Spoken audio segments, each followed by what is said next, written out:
Hey there, and welcome to Crime for Sleep.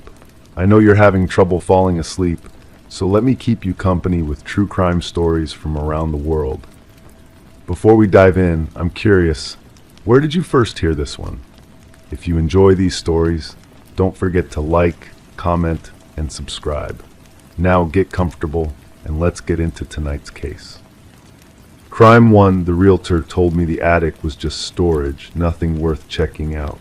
For weeks I believed that. I didn't even open the hatch. Then I noticed the dust shifting up there, tiny tracks like someone crawling. I pulled down the ladder one night and climbed up with a flashlight. What I found wasn't boxes or insulation. It was a sleeping bag, a pile of canned food, and a phone with hundreds of videos, none taken by me.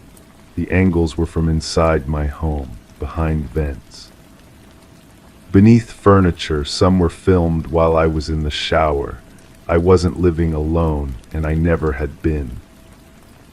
The phone felt heavier than it should have in my trembling hands. The battery was nearly dead, but I managed to scroll through the video library before it went black.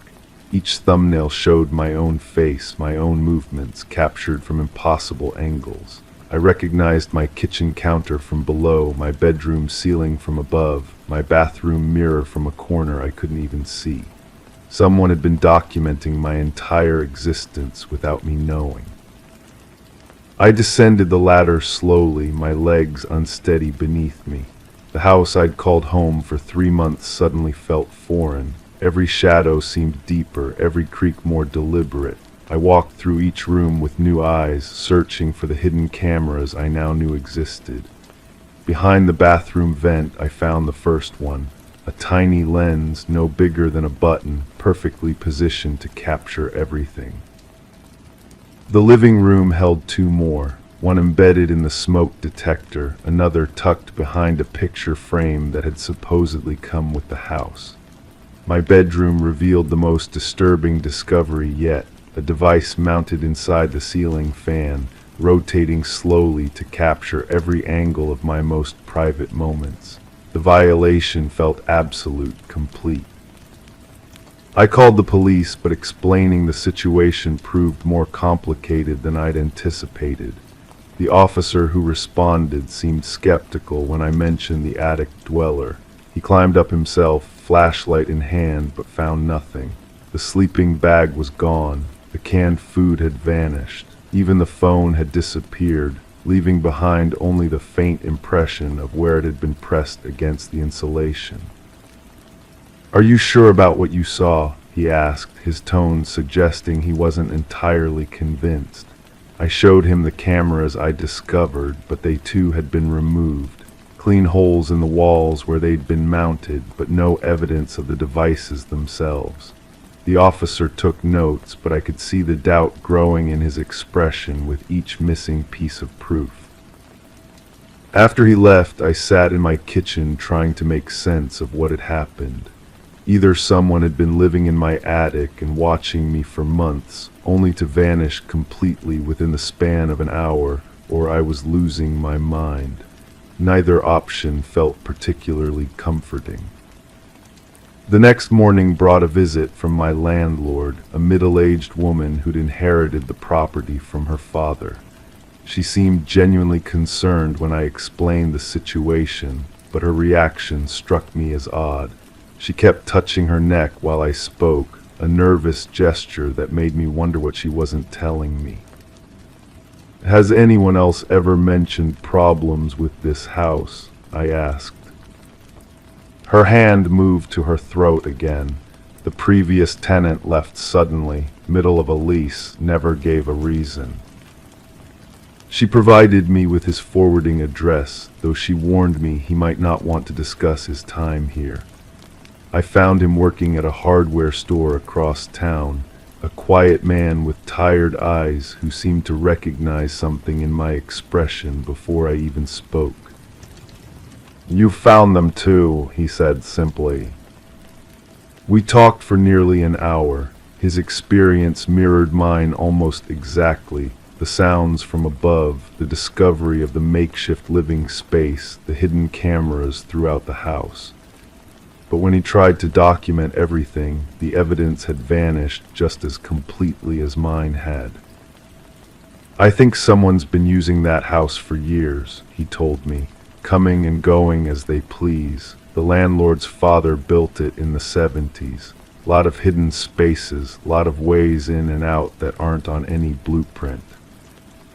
He'd done some research after moving out, he said. The house had a history of short-term tenants, people who rarely stayed longer than 6 months. Most left without explanation, forfeiting security deposits rather than completing their leases. I pressed him for more details, but he seemed reluctant to continue. Finally, he leaned closer and lowered his voice. "I think they know when you're getting close to figuring it out," he said. "That's when they clean up and disappear, until the next tenant moves in." The implication settled over me like cold water. Someone had been watching me, studying my routines, learning my habits. They'd known exactly when I was likely to discover their presence, and they'd prepared accordingly. But who were they, and why my house specifically? I returned home that evening with a new sense of purpose. If someone was using my house as their personal surveillance laboratory, there had to be evidence somewhere. I started in the basement, examining every pipe, every joint, every corner where someone might hide equipment or create secret access points. Behind the water heater, I found something the cleanup crew had missed. A small notebook, water damaged but still partially readable. The pages contained dates, times, and what appeared to be behavioral observations. My behavioral observations. Subject rises early, usually before sunrise, prefers coffee black, showers at night, not morning, checks locks twice before bed. The entries went back months, starting from before I'd even moved in. Someone had been preparing for my arrival. The final entry, dated just days earlier, made my hands shake as I read it. Subject becoming suspicious.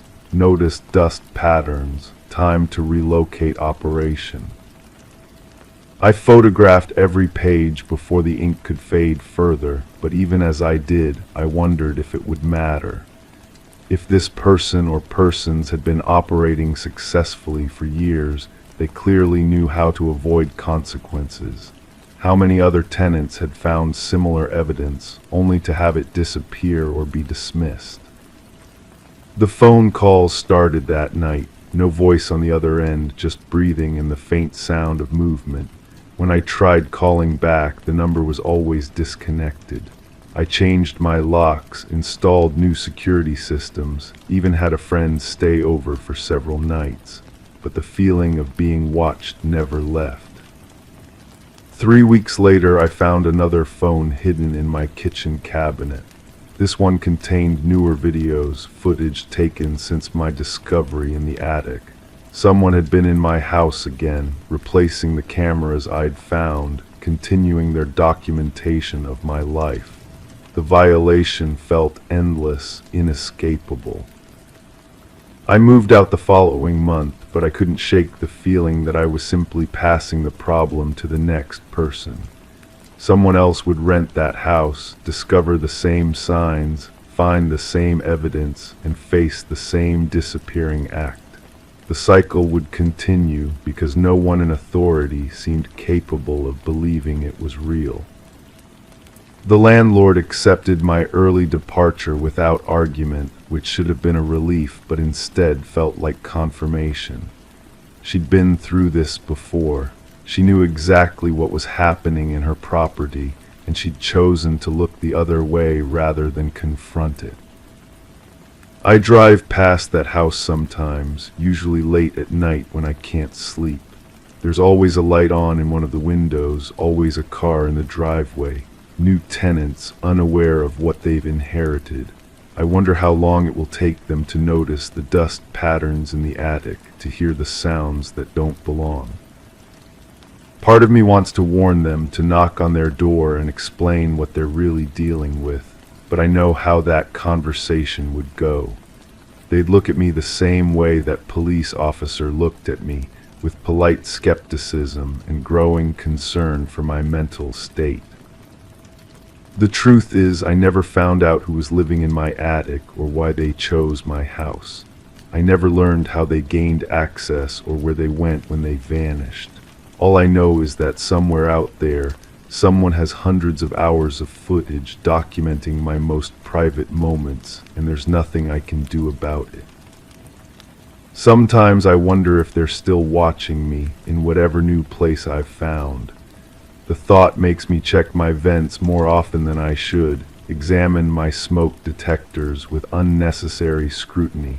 Trust, once broken so completely, doesn't easily repair itself. The scariest part isn't that someone violated my privacy or invaded my home. It's that they were so good at it, so practiced and efficient, that they'd clearly done it many times before. And they're probably doing it again right now to someone else who hasn't yet noticed the dust shifting in their attic. Crime 2, it was plugged into my wall when I came back from a weekend trip. I live alone. I don't even own that brand of charger. I thought maybe I left my door unlocked and someone used my apartment, but nothing else was out of place. Nothing was missing. I should have ignored it, thrown it away. Instead, I plugged it into my laptop. Hidden in the device was a micro SD card. It contained hundreds of photos of me, at home, at work, in bed. Someone wasn't just charging their phone, they were charging it while watching me. The photos were organized by date. The oldest one was from 3 months ago. I was brushing my teeth, completely unaware that somewhere in my bathroom a camera was recording. My hands started shaking as I scrolled through folder after folder. Me cooking dinner, me on the phone with my sister, me sleeping. The metadata showed the photos were taken from different angles, different rooms. This wasn't a one-time break-in. Someone had been inside my home repeatedly, systematically documenting my life. I called the building manager first. He arrived within the hour, a man I'd spoken to maybe twice since moving in. His name tag read supervisor, and he kept adjusting his glasses while I explained the situation. He seemed genuinely shocked, but there was something in the way he avoided looking directly at the laptop screen that made my stomach clench. He mentioned that maintenance had been in and out of apartments recently, checking smoke detectors and water pressure. But he couldn't remember exactly which days or which units. The building had security cameras in the hallways, but when we checked the footage, there were gaps, convenient gaps. The manager explained that the system sometimes malfunctioned, especially during the maintenance period. He promised to get me copies of what existed, but warned that the quality wasn't great. His hands were sweating when he handed me his business card, and I noticed a small bandage on his thumb that hadn't been there when he first arrived. I spent that evening examining every inch of my apartment. Behind my bedroom mirror, I found a tiny hole that had been drilled and carefully concealed. The hole was just wide enough for a camera lens. In my living room, a seemingly innocent air freshener had been modified with a small recording device. The craftsmanship was professional, deliberate. This wasn't the work of an opportunist. Someone had planned this carefully, executed it with precision. The police detective assigned to my case had tired eyes and coffee stains on his shirt. He took notes while I showed him the photos, but his pen barely moved across the page. He asked if I had any enemies, any ex-boyfriends, anyone who might want to hurt me. The questions felt routine, like he'd asked them 1,000 times before. When I mentioned the building manager's reaction, he wrote down a phone number and promised to follow up. But something in his tone suggested he'd already decided this case would end up in a filing cabinet somewhere. I started paying attention to details I'd previously ignored. The woman in apartment 3B always seemed to know when I was coming or going. She'd appear in the hallway at the exact moment I stepped out of the elevator, making small talk about my schedule. The maintenance worker who'd fixed my sink last month had lingered longer than necessary, asking questions about my work, my travel plans. Even my neighbor across the hall had developed a habit of opening his door whenever I opened mine, as if he were listening for the sound of my key in the lock. The building manager called 2 days later with an update on the security footage. His voice sounded different over the phone, more controlled. He'd found some clips that might be relevant, but suggested we meet in person to review them. When I arrived at his office, the footage quality was exactly as poor as he'd promised. Grainy shapes moved through hallways, but faces were indistinguishable. However, in one clip, a figure was carrying something that looked suspiciously like the charger I'd found. The timestamp showed it was recorded the day before I returned from my trip. I asked to see the maintenance logs for my floor. The manager's hesitation was barely noticeable, but it was there. He pulled out a thick binder and flipped through pages covered in handwritten entries. According to the records, no maintenance work had been scheduled for my apartment in the past 3 months, but there were several entries for emergency repairs that had been completed without tenant notification. The handwriting changed between entries, as if different people had made the notes at different times. That evening I decided to test something. I left my apartment and waited in the parking garage, watching the building entrance through my car windows.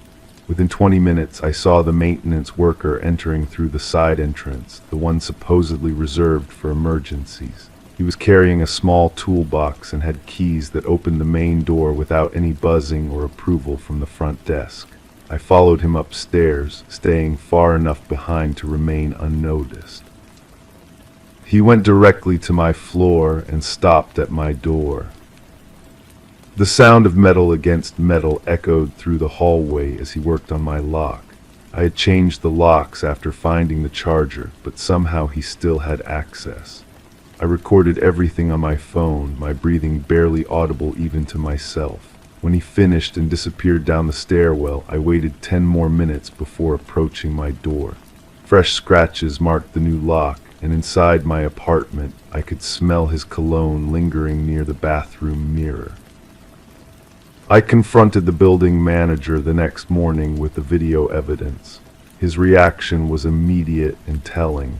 Instead of shock or concern, he became defensive, asking why I'd been spying on the building staff.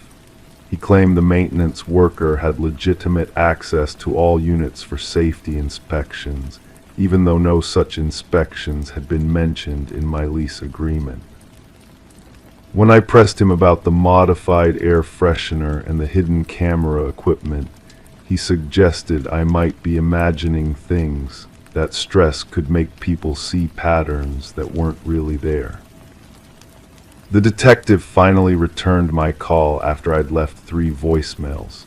He'd spoken with the building management company, and they'd assured him that all maintenance procedures were standard and legal.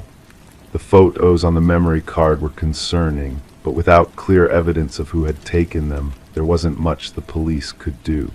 He recommended I consider moving to a different building, maybe somewhere with better security.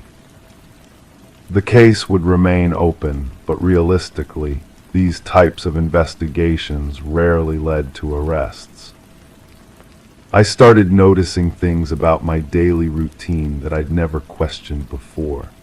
My coffee shop barista always had my order ready before I reached the counter, even though I'd never been a regular customer with a predictable schedule. The grocery store clerk in the express lane seemed to know which checkout I'd choose, opening his register just as I approached. Even my hairdresser mentioned details about my weekend plans that I was certain I'd never shared with her. The more I examined these interactions, the more they felt orchestrated. Someone had been studying my patterns, my preferences, my habits. They knew me better than I knew myself, and they'd built an entire network of information around my life. The charger wasn't just a device for watching me. It was a tool for controlling me, for making me feel observed and vulnerable even when I thought I was alone. I moved out of the apartment 2 weeks later, but the feeling of being watched followed me. In my new place, I check every electrical outlet, every smoke detector, every corner where a camera might hide. I've changed my routine completely, taking different routes to work, shopping at different stores, even changing my hair. But sometimes, in quiet moments, I still wonder if I'm truly alone or if someone, somewhere, is still watching, still documenting, still collecting pieces of my life that I never agreed to share. The charger sits in an evidence bag somewhere in a police station, along with the memory card and all those photos of me. The case remains open but inactive, a file number in a system that has already moved on to other crimes, other victims. And I still don't know who was behind it all, whether it was the building manager, the maintenance worker, or someone else entirely. Someone who might still have copies of those photos, who might still be watching from a new angle, through a new device, waiting for the right moment to plug in somewhere else. Crime 3, he always claimed the padlock was broken, said he'd fix it eventually. I never cared until the smell drifted into my yard, rotting meat, chemical bite. One night I peeked through the crack in the wood. I saw a single shoe, adult-sized, stained dark. That same night I waited for him to leave and snuck inside. The floor creaked under a tarp. Beneath it were several shallow pits, some filled in, some waiting. And near the corner a stack of photos wrapped in twine, all of the same person, me. I backed out of that shed with my hands shaking, the images burned into my retinas like a camera flash. The photos were crisp, recent, me walking to my car, me watering my plants, me through my bedroom window, sleeping. How long had he been watching? The stack was thick, bound tight with that rough brown twine that left fiber burns on my fingertips when I touched it. The next morning I watched him from my kitchen window as he tended his garden. Same routine as always, coffee mug in one hand, garden hose in the other. His movements were deliberate, methodical. The way he watered each plant in a perfect grid pattern. The way he checked the soil with his index finger, pressing down exactly 2 knuckles deep. I had watched this routine for 3 years, found it oddly comforting. Now it felt choreographed, rehearsed. I started keeping a journal, documenting his patterns. He left for work every weekday, returned at the same hour.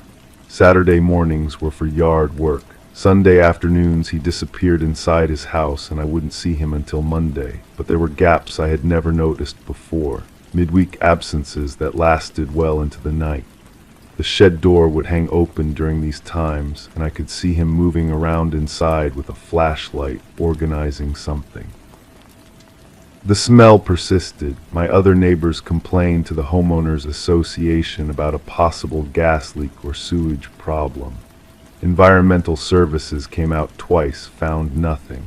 The inspector was a tired-looking woman with permanent marker ink on her fingers. She walked the perimeter of his property, sniffing the air like a bloodhound. When she reached the shed, she paused, her pen hovering over her clipboard. She made a note, circled it twice, then moved on without saying anything. I began researching missing persons reports online, scrolling through faces that could belong to anyone. The photos all looked the same after a while. Desperate families holding up pictures at press conferences, empty bedrooms with perfectly made beds, but none of the faces matched the shoe I had seen, which was ridiculous because you cannot identify someone by their footwear. Still, I kept looking, kept clicking through endless galleries of the vanished. His garbage days became my obsession. I would wake before dawn, watching from my darkened living room as he wheeled his bins to the curb. Always 2 bags, never more, never less, always tied with the same knots. I started taking pictures of his trash, standing at my window with my phone pressed against the glass. The images were blurry, useless, but I kept taking them anyway.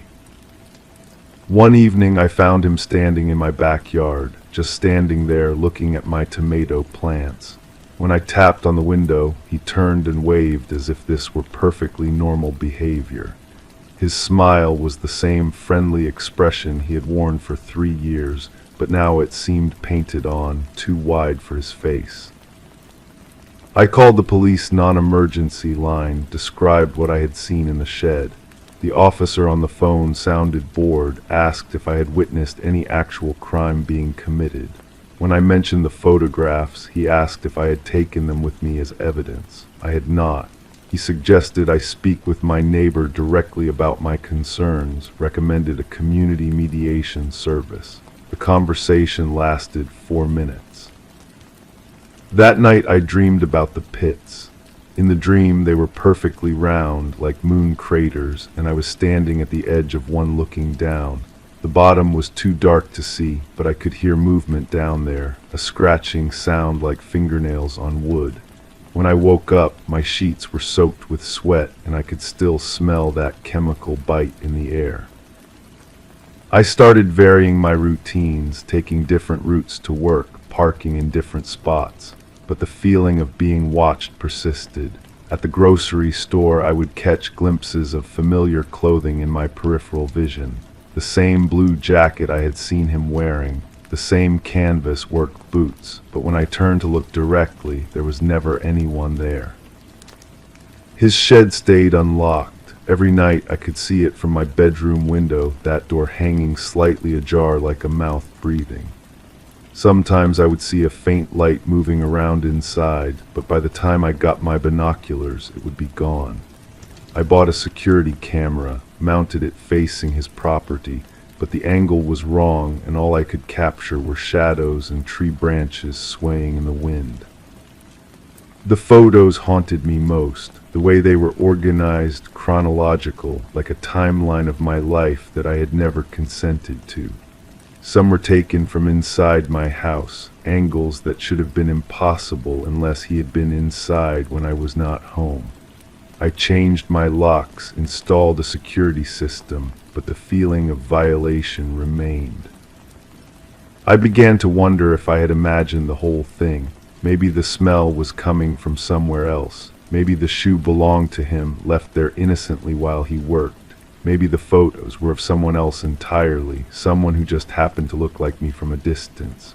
Memory is unreliable, especially when fear is involved. The mind creates patterns where none exist, sees threats in everyday occurrences. But then I found the second set of photos tucked under my windshield wipers one morning. These were different, closer, more intimate, me sleeping, me showering, me crying over a phone call from my mother. The paper was still warm from the printer. I never confronted him about what I had seen, never called the police again, never mentioned it to anyone, because deep down I began to suspect that the real question was not what he was hiding in that shed, but what he already knew about me that I had forgotten. What I might have done to deserve this level of attention, what I might have done to end up in those photographs in the first place. The shed remains unlocked, the smell has faded, or perhaps I have simply grown accustomed to it. He still waves when he sees me, still tends his garden with mechanical precision. And I still watch him from my window, uncertain whether I am the observer or the observed, whether I am documenting evidence or simply feeding an obsession that was never really mine to begin with. Crime 4, there was no return address, just my name handwritten. Inside the cardboard box was a sealed plastic bag containing a wallet, a set of keys, and a crumpled photograph.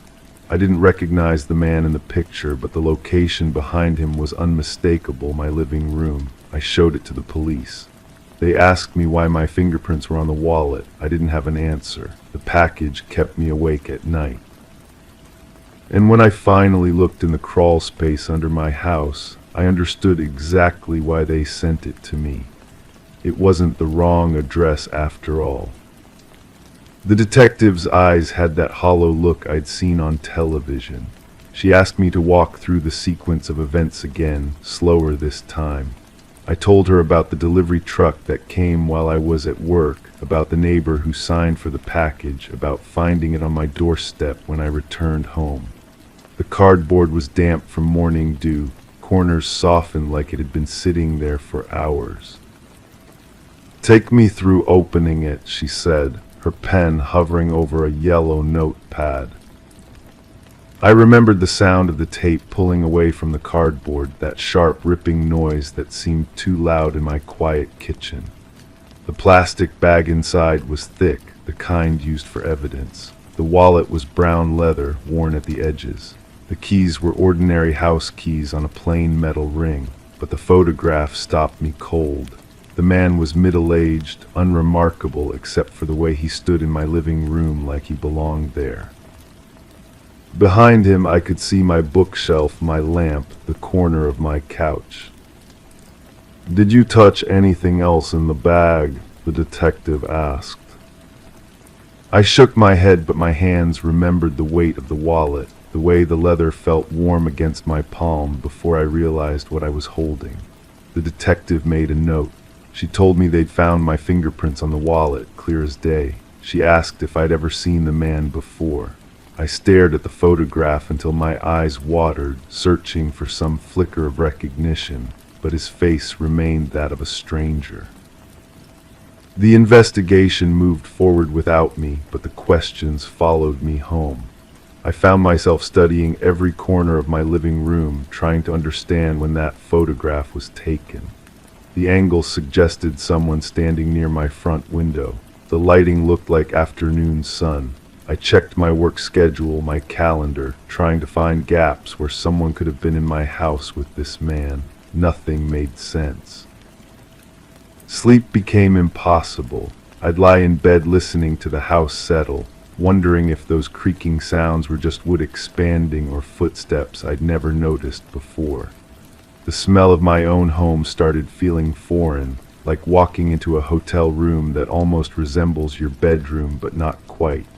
I found myself sniffing the air, searching for traces of cologne or cigarettes or anything that didn't belong. The detective called to tell me they'd identified the man in the photograph. He'd been reported missing 3 weeks before the package arrived. His wife said he'd gone to meet someone about a job, left the house in the afternoon, and never came back. His car was found in a parking garage downtown, keys gone, wallet gone. The detective's voice carried a weight I didn't want to understand. "We need to search your property," she said. I gave them permission because refusing would have looked suspicious, but my hands shook as I signed the consent form. They brought dogs and metal detectors and men with shovels. They combed through my basement, my garage, my yard. They found nothing unusual until they reached the crawl space under my house. I watched from my kitchen window as they emerged with evidence bags. One contained a cell phone. Another held what looked like a piece of fabric. The detective knocked on my door and asked me to come outside. Her expression had changed. The hollow look was gone, replaced by something sharper. "When was the last time you went under your house?" she asked. I told her I'd never been down there. The crawl space was accessed through a small door in my basement that I'd always assumed led to plumbing or electrical equipment. It was narrow, dark, not somewhere I'd ever thought to explore. But as I stood there watching the investigation unfold, I remembered something that made my stomach turn. The house had belonged to my uncle before he died and left it to me. He'd lived here alone for years, rarely had visitors, kept to himself. When I inherited the property, I'd moved in without really exploring every corner. The basement had always felt cold, even in summer. Sometimes I'd catch a smell down there, musty and sweet, that I'd attributed to old wood and poor ventilation. The detective showed me photographs of what they'd found. The cell phone belonged to the missing man. The fabric appeared to be from his jacket, the same one he was wearing in the photograph found in the package. There were other items too, personal effects that painted a picture I didn't want to see. "Your uncle," the detective said. "Tell me about him." I realized how little I actually knew. He'd been my father's brother, quiet, never married, worked in maintenance somewhere. He'd sent birthday cards but rarely visited. When he died suddenly of a heart attack, I'd inherited this house and felt grateful for the unexpected stability it provided. I'd never questioned why he'd left it to me instead of other relatives. I'd never wondered about his life here, his habits, his secrets.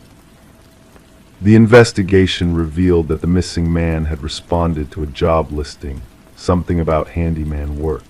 The phone number on the listing traced back to a line that had been disconnected shortly after my uncle's death. Security cameras from nearby businesses showed the man's car following a route that led directly to this address. The timeline placed his disappearance just days after I'd moved in, while I was still unpacking boxes and learning the quirks of my new home. The detective asked me about the package again. Who knew my address, who had my name written in that careful handwriting. The plastic bag inside suggested someone with knowledge of evidence handling, someone who understood the importance of preserving fingerprints and DNA. The photograph suggested someone who'd been inside my house, who knew exactly how to frame the scene. I started remembering things differently. The neighbor who'd signed for the package described the delivery person as average height, wearing a uniform, nothing memorable. But when pressed for details, she admitted she'd only seen them from behind, loading empty boxes back into the truck. The handwriting on the package was careful, practiced, like someone accustomed to filling out forms or reports. The missing man's wife provided more details about the job listing her husband had answered. It promised good pay for simple maintenance work, mentioned the need for discretion due to the homeowner's privacy concerns. The listing had been posted on multiple websites, always from different email addresses that led nowhere. Someone had been very careful about covering their tracks. As the investigation continued, I found myself studying my uncle's belongings with new eyes. He'd left behind boxes of paperwork, old photographs, receipts, and documents that I'd stored in the basement without examining closely. I started going through them methodically, looking for patterns or connections I'd missed. The photographs were the most disturbing. My uncle had documented his life here meticulously, taking pictures of home improvement projects, seasonal changes in the yard, even mundane daily activities. But scattered among the innocent images were photographs that felt different. Pictures of the street outside, of neighbors, of delivery trucks and service vehicles, always taken from inside the house through windows like surveillance. One photograph stopped me completely. It showed the interior of the crawl space under the house, but it was clean, empty, recently constructed. The wooden framework looked new, the insulation bright white. My uncle had taken this picture to document his work, but the care with which the space had been prepared suggested a purpose I didn't want to consider. The detective found more evidence of planning. My uncle had researched missing persons cases, printed articles about unsolved disappearances, kept files organized by date and location. His computer history revealed searches for information about body decomposition, soil composition, construction techniques for concealed spaces. The pattern painted a picture of someone who'd been preparing for years. But the package remained the central mystery. If my uncle was responsible for what happened in the crawl space, who had sent me the evidence, who had access to the victim's belongings after the crime was committed, the fingerprints on the wallet were mine, but I had no memory of touching it before opening the package. The photograph showed the victim in my living room, but I'd never seen him before. The detective presented a theory that made my blood run cold. The evidence suggested my uncle hadn't worked alone. The careful preservation of the victim's belongings, the strategic timing of the package delivery, the intimate knowledge of my movements and schedule, someone else had been involved, someone who was still alive, still watching. The package wasn't meant to frame you, the detective explained. It was meant to recruit you. The handwriting analysis came back inconclusive. The delivery company had no record of the package in their system. The neighbor's description of the delivery person matched thousands of people in the area. Whoever had sent the package understood how to avoid detection, how to manipulate the system, how to make evidence appear and disappear. I realized that moving into my uncle's house hadn't been the blessing I'd thought. It had been an inheritance of something much darker. The crawl space had been prepared, the surveillance system established, the methods perfected. My uncle's death had created a vacancy in whatever operation he'd been running, and someone wanted me to fill it. The investigation continues, but I've stopped expecting answers. I've moved out of the house, but I can't escape the feeling that I'm still being watched, still being evaluated. Sometimes I receive packages with no return address, though I never open them anymore. The detective says they're monitoring my mail, but somehow the packages always arrive when no one is looking. I understand now that the truth isn't something you discover, it's something that finds you when you're ready to handle it. And I'm not sure I'll ever be ready to handle what my uncle left behind, what someone wanted me to become, what that photograph really means. The man in the picture is still missing. His wife still waits for answers. And somewhere, someone is still sending packages, still looking for the right person to continue what my uncle started. The package wasn't sent to the wrong address after all. It was sent to exactly the right person, at exactly the right moment, by someone who knew I'd be curious enough to look in the crawl space, frightened enough to call the police, and isolated enough to understand that some family legacies can't be escaped. I just don't know yet whether I'm the next victim or the next perpetrator. Crime 5, I moved the rug to vacuum and saw the outline, barely visible, dusty and worn. A latch, rusted but intact. Curiosity got the better of me. The trapdoor creaked open to a steep staircase that descended into darkness. I brought a flashlight. At the bottom there was a room no one told me about. Cement walls, chains bolted to the floor, and a stained mattress in the corner. In the center sat a box. Inside were notebooks, drawings, and recordings. All of them described what had happened in that room, and one note at the top simply said, "Finish what was started." The house was supposed to be my fresh start. The previous owner had left suddenly, the realtor mentioned. Estate sale, family complications, nothing unusual. But standing in that basement room, I realized how wrong I was. The notebooks were filled with meticulous handwriting, different pens, different pressures, as if written during various emotional states. The first entry was dated several months back. It described the construction of the room, the careful soundproofing, the placement of each bolt in the concrete. The writer seemed proud of their work, detailing measurements and materials with unsettling precision. I flipped through page after page. The entries became more personal, more disturbing. They documented interactions with people who had been brought to this room. The writer never used names, referring to them only as numbers or brief descriptions. A woman with a birthmark, a man who spoke with an accent, a teenager who wouldn't stop crying. My hands trembled as I read. The descriptions were clinical, methodical.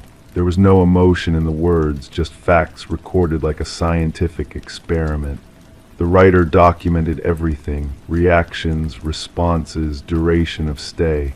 Some entries ended with the phrase, "relocated successfully." Others simply stopped mid-sentence. The drawings were worse, detailed sketches of the room from different angles, diagrams showing the positioning of restraints, floor plans with measurements and notations. One drawing showed the view from upstairs, my living room sketched from memory, with an X marking where the rug would be placed. I picked up the first recording device. It was an old digital recorder, the kind used for interviews. My finger hovered over the play button. The silence in the basement felt suffocating. When I finally pressed it, a voice filled the space, calm, measured, almost therapeutic in tone. Day one of the new arrangement. The subject was cooperative during transport, minimal resistance upon arrival. The room functions as designed. Soundproofing appears adequate.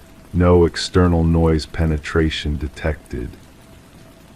I stopped the recording. The voice was unfamiliar, but something about its cadence made my skin crawl.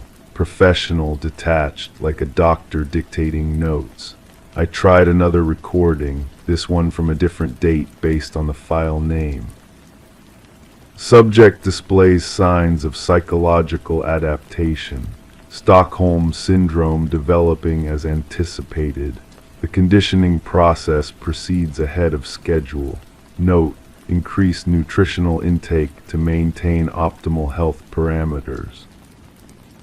The recordings went on for hours, dozens of files, each documenting different aspects of what had happened in this room. Some included background sounds, muffled crying, shuffling, whispered pleas, but the narrator's voice never changed, never showed emotion or hesitation. I found myself climbing back upstairs frequently, needing air, needing to see sunlight. Each time I returned, I promised myself I would stop, would call the authorities, would walk away, but something kept pulling me back to that box. Among the later notebooks, the handwriting began to change. The clinical detachment gave way to something more personal, more conflicted. Entries became shorter, more erratic. The writer seemed to be struggling with doubts. The process is taking longer than expected. Subject resistance remains high despite extended conditioning. Perhaps the environment needs adjustment. Perhaps the subject is unsuitable for the program. Then entries about cleaning, about removal, about preparing the space for future use. The writer described dismantling equipment, scrubbing surfaces, eliminating evidence. They wrote about learning from mistakes, about improving the process for next time.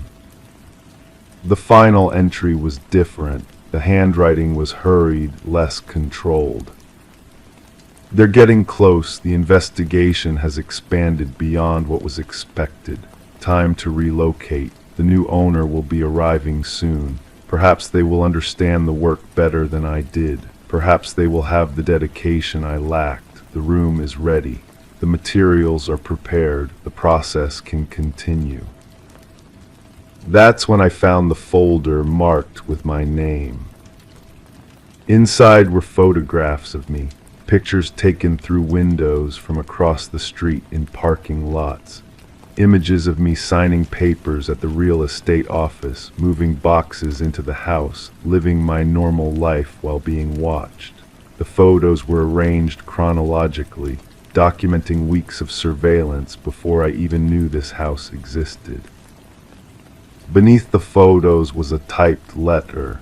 No signature, no identifying information.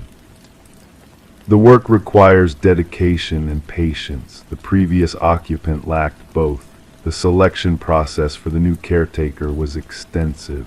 Your psychological profile suggests better suitability for the role. The room is operational. The supply chain remains intact. The subjects are pre-selected and ready for transport. Continuation of the program is essential. Do not disappoint. I sat in that basement for what felt like hours, staring at those photos, reading that letter over and over. The implications were clear, but my mind refused to accept them. This wasn't random. My purchase of this house, my discovery of the room, even my reaction to the contents, all of it had been anticipated, planned. I checked the recent notebook entries again. The dates aligned with my move-in date. Someone had been watching, waiting to see if I would find the room, if I would understand the message. The note about finishing what was started wasn't just an instruction, it was an expectation. I climbed back upstairs and looked at my living room with new eyes.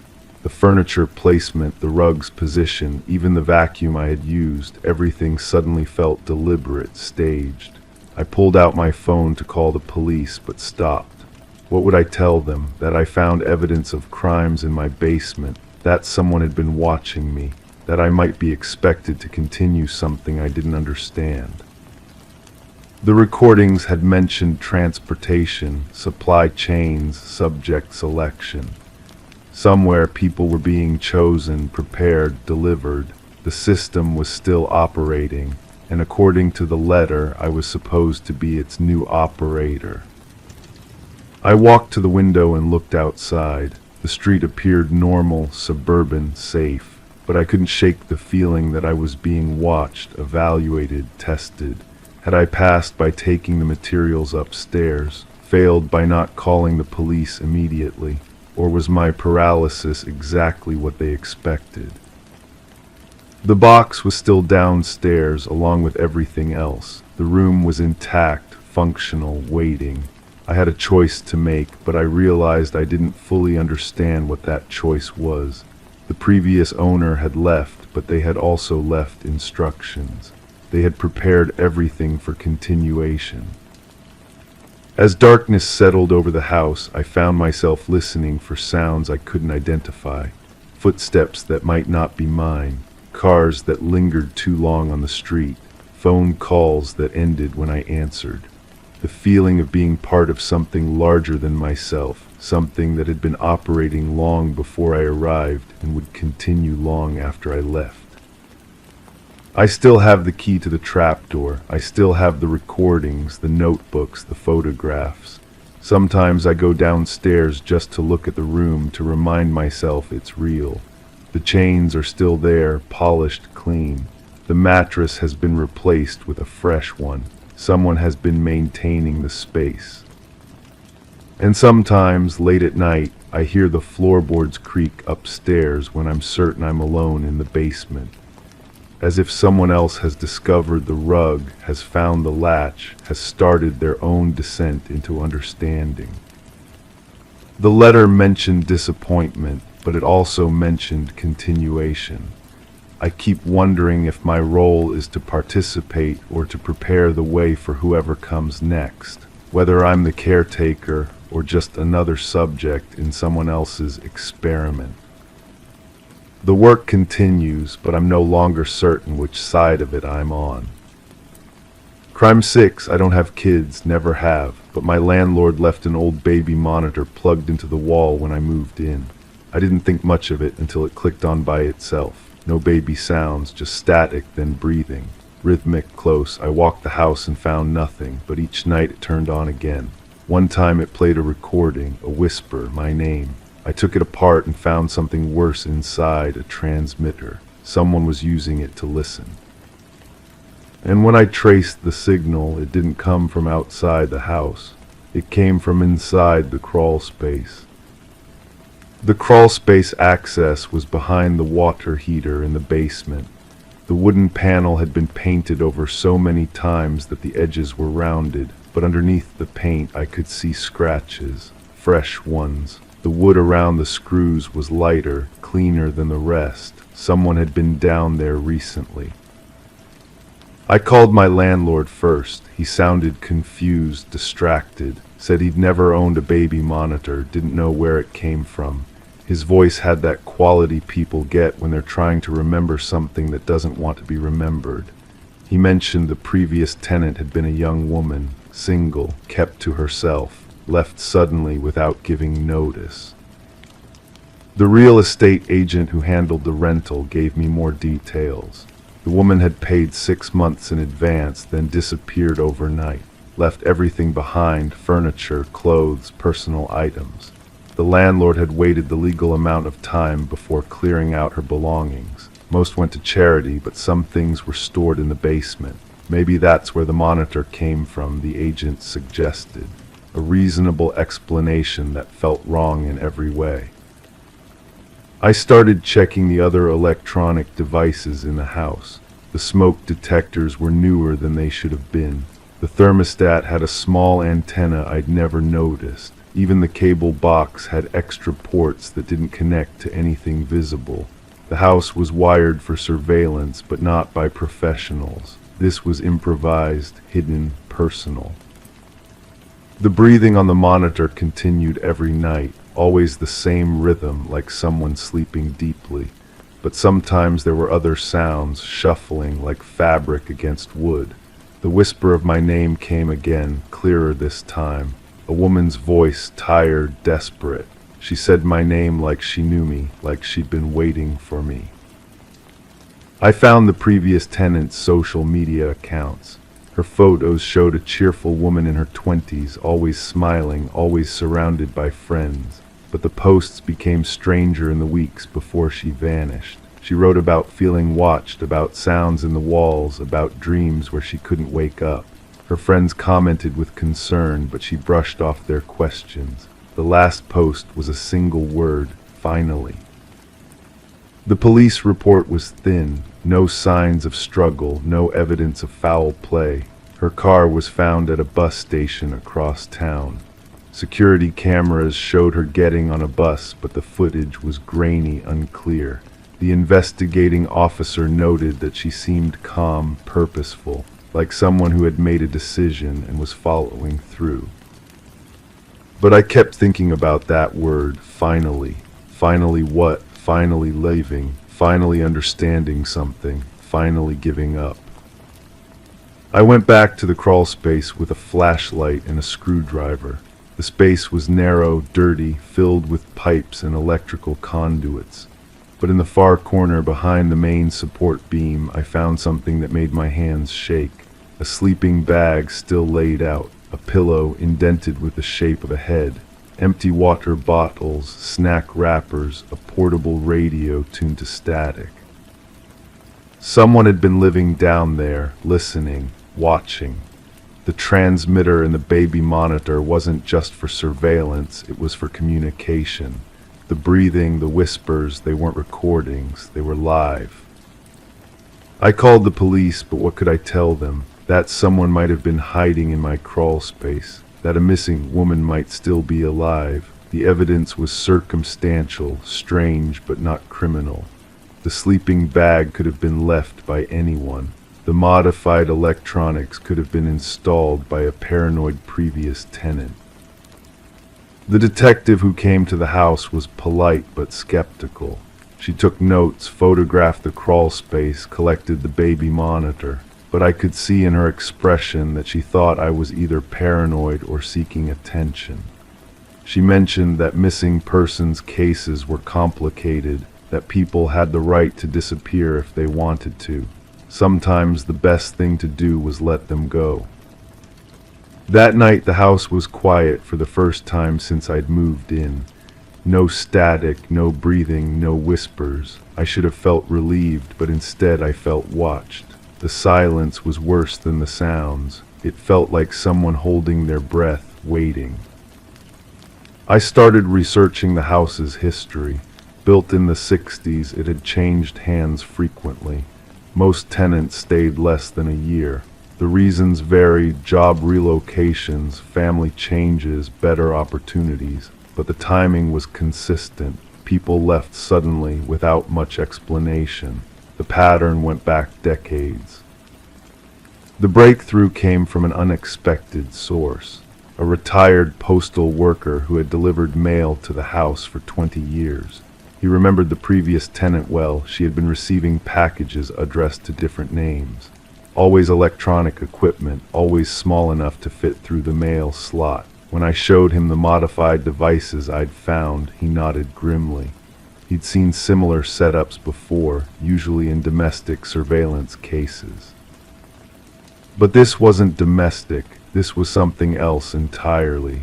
Someone had been using the house as a testing ground, a laboratory for observing human behavior under stress.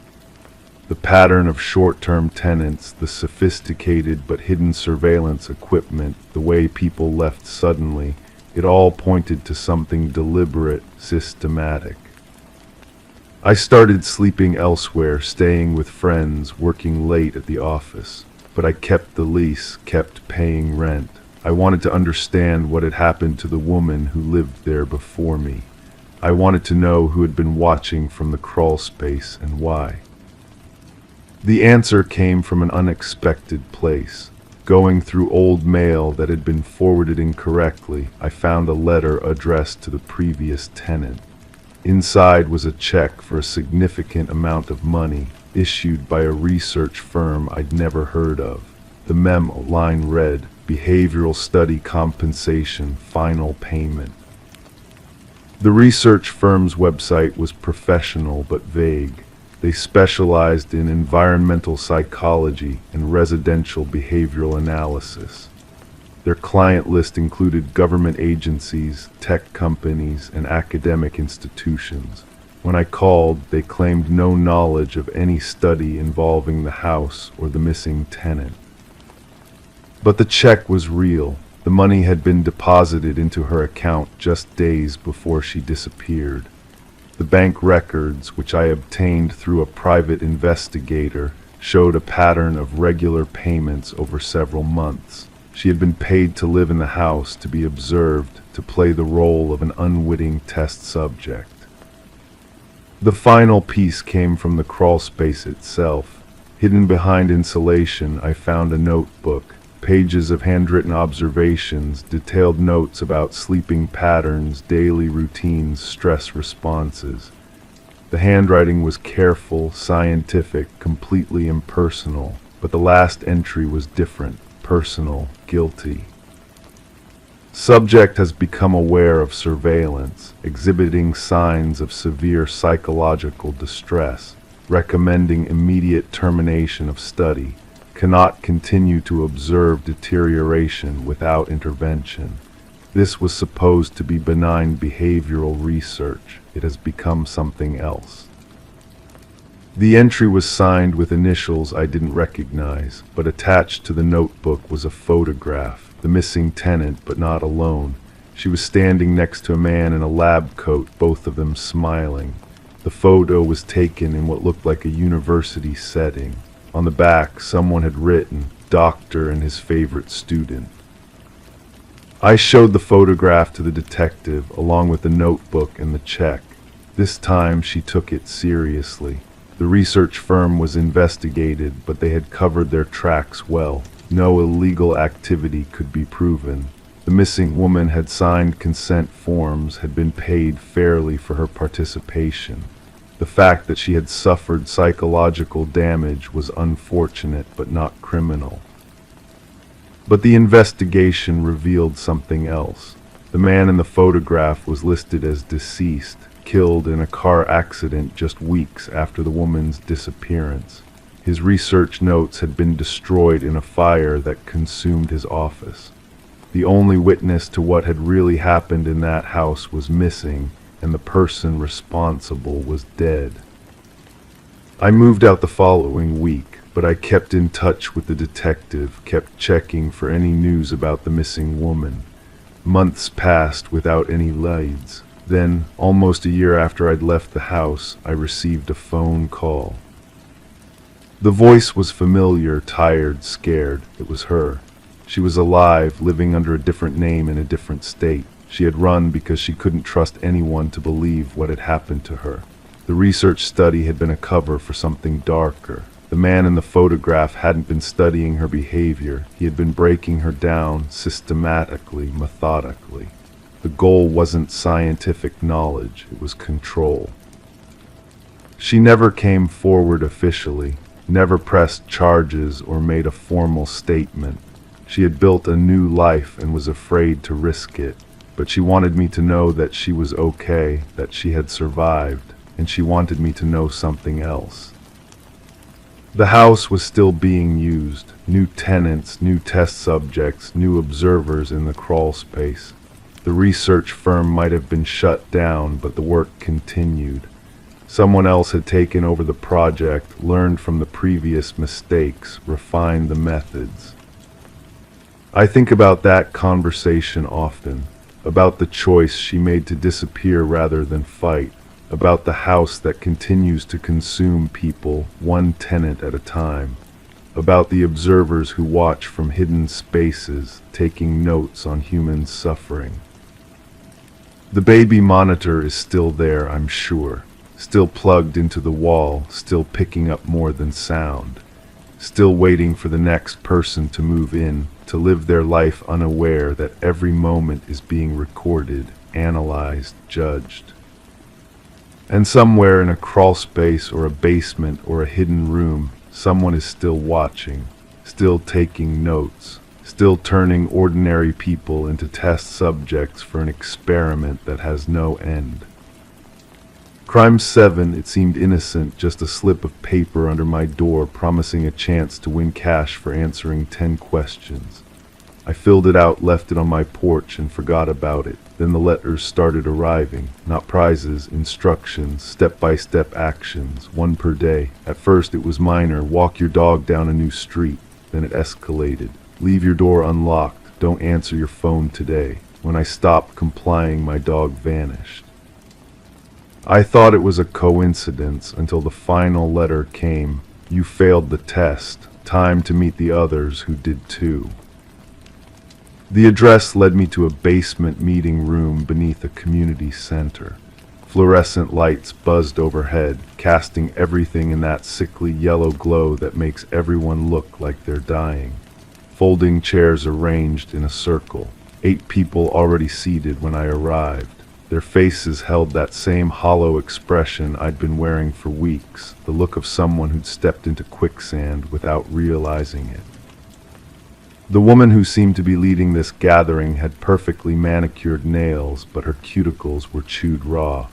She spoke in a voice so calm it felt rehearsed, like she'd given this speech before, many times before.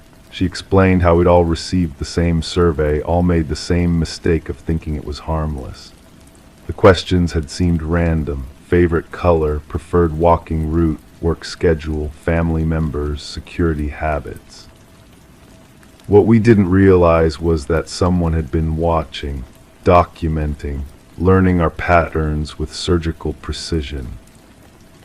The man sitting across from me kept checking his phone, then remembering it was dead. He'd mentioned earlier that his battery had been draining faster than usual for months. The woman next to him wore a turtleneck despite the stifling heat in the room. When she reached for her water bottle, the fabric shifted slightly, revealing what looked like finger-shaped bruises on her throat. We began sharing our stories. Each one followed the same pattern: the survey, the instructions, the escalation, the consequences of resistance. One person's elderly mother had fallen down stairs she'd climbed safely for decades. Another's teenage daughter had received explicit photos of herself taken through her bedroom window. A man's business had been vandalized repeatedly until he followed every instruction to the letter. The leader pulled out a manila folder thick with papers. Inside were copies of our surveys, but not just the ones we'd filled out. Multiple versions spanning months, earlier drafts with different questions, testing different approaches.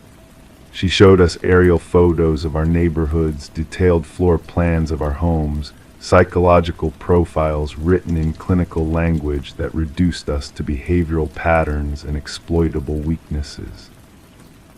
Someone had been studying us long before that survey appeared under our doors. The paper had been the final step, not the first. The woman with the raw cuticles explained that she'd been part of this group for over a year. The instructions never stopped coming. They adapted, evolved, became more sophisticated.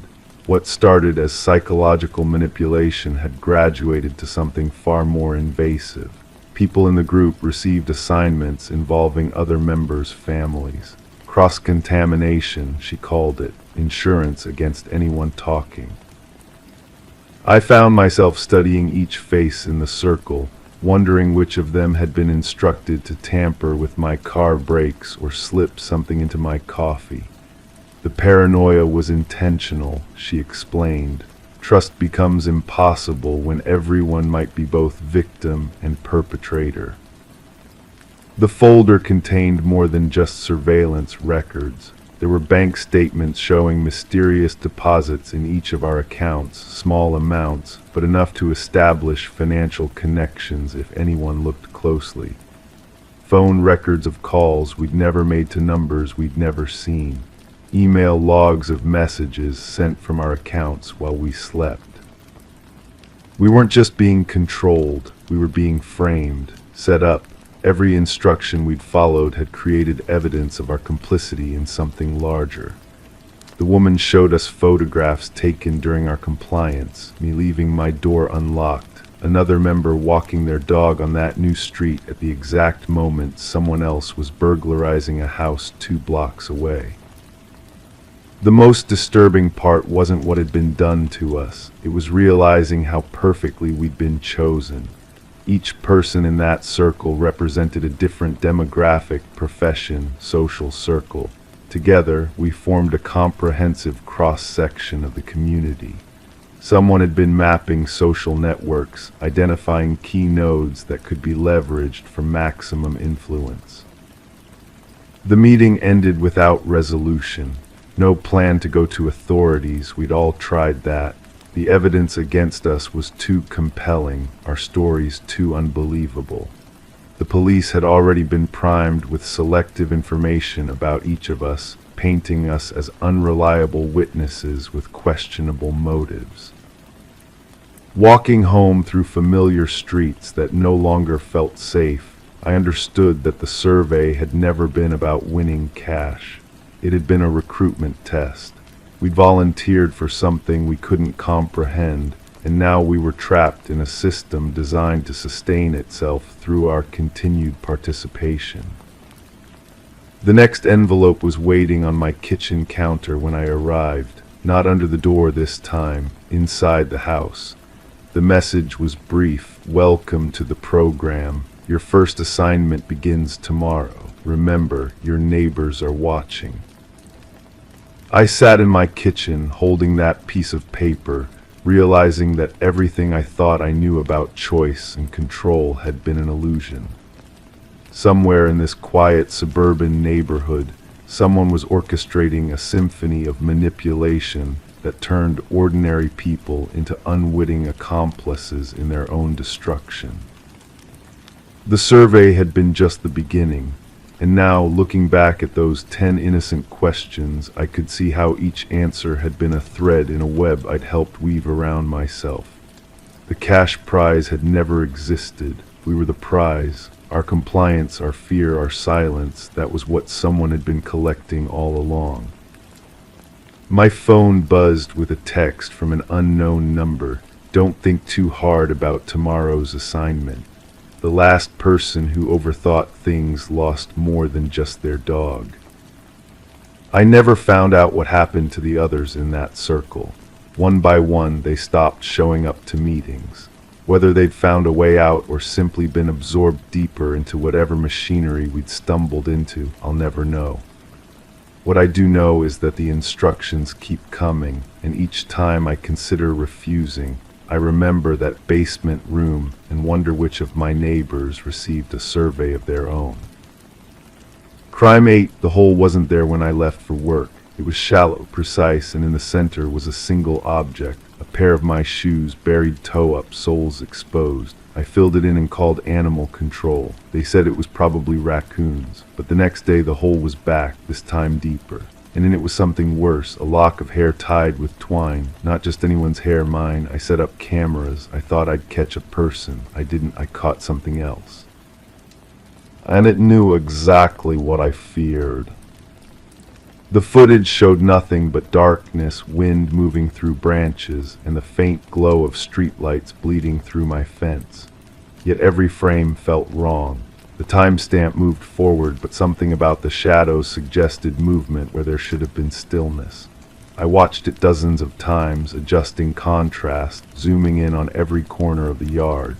The hole appeared between frames, 1 second grass, the next second earth turned over with surgical precision. I began keeping a journal documenting each incident. The third hole contained a photograph of my house taken from an angle that made no sense, too high to be from the street, too low to be from a neighboring window. The fourth held a copy of my lease agreement, pages yellowed and corners torn as if it had been buried for months. Each discovery felt like someone was reading my thoughts, anticipating my fears before I fully understood them myself. The police officer who responded to my call had tired eyes and the kind of measured patience that comes from hearing impossible stories. She walked the perimeter of my yard, taking notes on a pad that looked too small for the weight of what I was describing. When I showed her the photographs and documents, she asked about former tenants, disgruntled neighbors, anyone who might have access to personal information. Her questions were logical, methodical, but they missed the point entirely. This wasn't about access to information. Someone had been inside my life long enough to know which fears would cut deepest. I started calling previous tenants, tracking down phone numbers through old utility records and forwarded mail. The woman who lived here before me had a voice that shook when I mentioned the address. She said she'd moved out suddenly, couldn't explain why, but something about the backyard had made her feel watched. She'd found things buried too, personal items she couldn't remember losing. When I pressed for details, the line went quiet except for the sound of her breathing. "You should leave," she finally said, "before it gets worse." But I couldn't leave, not just because of the lease or the money I'd put into making this place home, but because running felt like admitting something I wasn't ready to face. Instead, I dug. Every place the holes appeared, I dug deeper, looking for patterns, for answers, for anything that might explain who was doing this and why. 3 feet down in the backyard center, my shovel hit something solid. Not earth, not rock, but wood. Old wood, soft with decay. I cleared the dirt with my hands, feeling splinters embed themselves under my fingernails. It was a box, roughly the size of a shoebox, sealed with tape that had somehow survived years underground. Inside were letters addressed to me, written in handwriting I didn't recognize but somehow felt familiar. The paper was aged, the ink faded, but the words were clear. They described my daily routines with unsettling accuracy, what I ate for breakfast, which route I took to work, how I arranged the furniture in my living room. But the dates on the letters were from before I'd moved to this house, before I'd even known this address existed. The last letter was different. The handwriting was shakier, more urgent. It apologized for what was about to happen, explaining that some patterns can't be broken, only passed along. It mentioned a previous tenant who had tried to warn them just as they were now trying to warn me. The letter ended with coordinates, numbers that, when I looked them up, pointed to a location in the backyard where I had never dug. I waited until deep night to follow those coordinates. The spot was near the back fence, hidden behind overgrown bushes that scratched at my arms as I pushed through them. The ground here felt different under my feet, softer, more recently disturbed. When I started digging, the earth gave way easily, as if it had been waiting. What I found wasn't another hole or another box. It was evidence of something else entirely. Fragments of concrete, pieces of metal, and soil that had been mixed with something darker. The smell rose up as I dug deeper, sweet and wrong, like flowers left too long in water. My hands were shaking as I reached for my phone's flashlight, and in that harsh white light, I saw what I'd been trying not to see. The bones were small, delicate, arranged with the same careful precision as everything else that had been left for me to find. But these weren't meant to frighten me. They were meant to make me understand.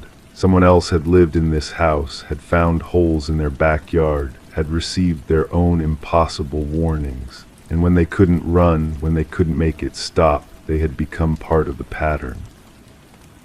I filled in the hole and went inside to pack. But as I moved through the house, gathering my things, I realized the truth that had been waiting in the shadows of my understanding. The handwriting in those letters, the one that felt familiar but strange, I knew it because I had seen it before, in mirrors, on documents, in the margins of books I'd forgotten I owned. The holes weren't being dug by someone else. They were being dug by me, during hours I couldn't remember, following impulses I couldn't explain. The previous tenant hadn't been warning me about an intruder. She'd been warning me about what this place does to people, how it turns you into the very thing you fear most. I'm writing this as the sun comes up, watching my hands move across the page with the same careful precision I've been seeing in the backyard. Tonight, I know I'll dig another hole, and I know exactly what I'll put in it, this journal, these words, everything that might warn whoever comes next. Because the pattern doesn't end, it just finds new hands to do the digging.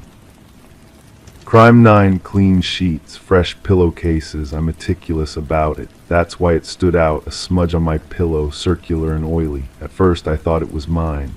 But when I pressed my own thumb to it, the size didn't match. It was too large. I checked the windows, the locks, the security system. Everything was untouched. That night I couldn't sleep. I flipped the pillow over. Another print, different angle, different pressure. I started checking every object in the house, every drawer. Every light switch. There were prints everywhere. None of them were mine, but all of them belonged to the same person. The discovery sent a chill through my spine that I couldn't shake off. I grabbed a magnifying glass from my desk drawer and began examining each print more carefully. The ridges were clear, distinct. Whoever left them had been deliberate, almost methodical. The prints on the kitchen counter were fresh, barely visible unless you knew where to look. The ones on my bedroom door handle were older, more pronounced. I called the security company. The system showed no breaches, no alerts, no gaps in coverage.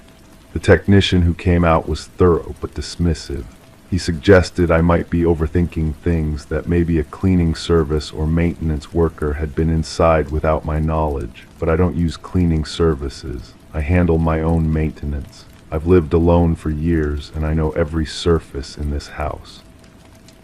That evening I dusted for prints using a kit I ordered online. The results were disturbing. The intruder had touched nearly everything, my coffee mug, the remote control, even the pages of books on my nightstand. They had been reading while I slept. The thought made my skin crawl. Someone had been living parallel moments in my space, experiencing my routine, my privacy, my life. I started documenting everything. Photographs, measurements, detailed notes about where each print appeared. The pattern began to emerge. The person wasn't random. They knew my schedule. Prints appeared on weekdays, never weekends, always in rooms I used most frequently. They favored objects I touched daily, my laptop keyboard, the bathroom faucet, the handle of my favorite coffee cup. Sleep became impossible. I installed motion sensors in every room, upgraded the cameras, changed all the locks. Still, the prints appeared, fresh ones, different locations. The person was adapting, learning from my security measures.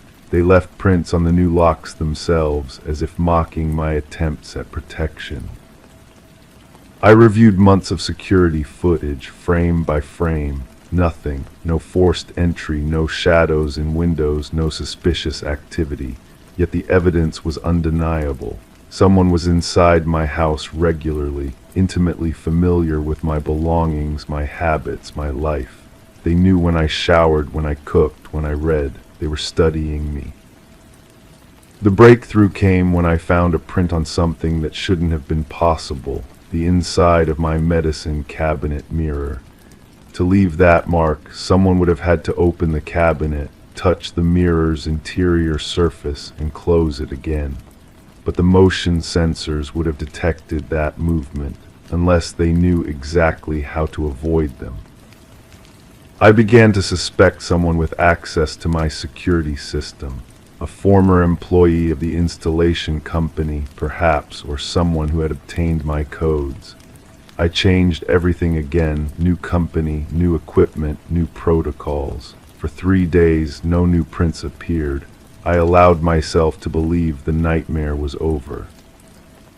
Then I found prints on the replacement equipment itself, on the sensors I had just installed, on the cameras that were supposed to protect me. Whoever this was had been watching me upgrade my security, had been present during the installation, had touched the new devices before they were even activated. The realization hit me like cold water.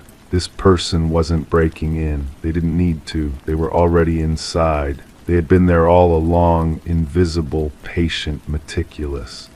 The prints weren't evidence of intrusion. They were evidence of cohabitation.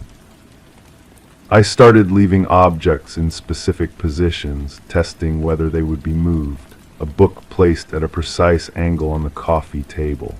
A pen positioned exactly parallel to the edge of my desk. Every morning, subtle changes. The book shifted slightly. The pen rotated. Someone was living in my space, careful not to disturb too much, but unable to avoid leaving traces.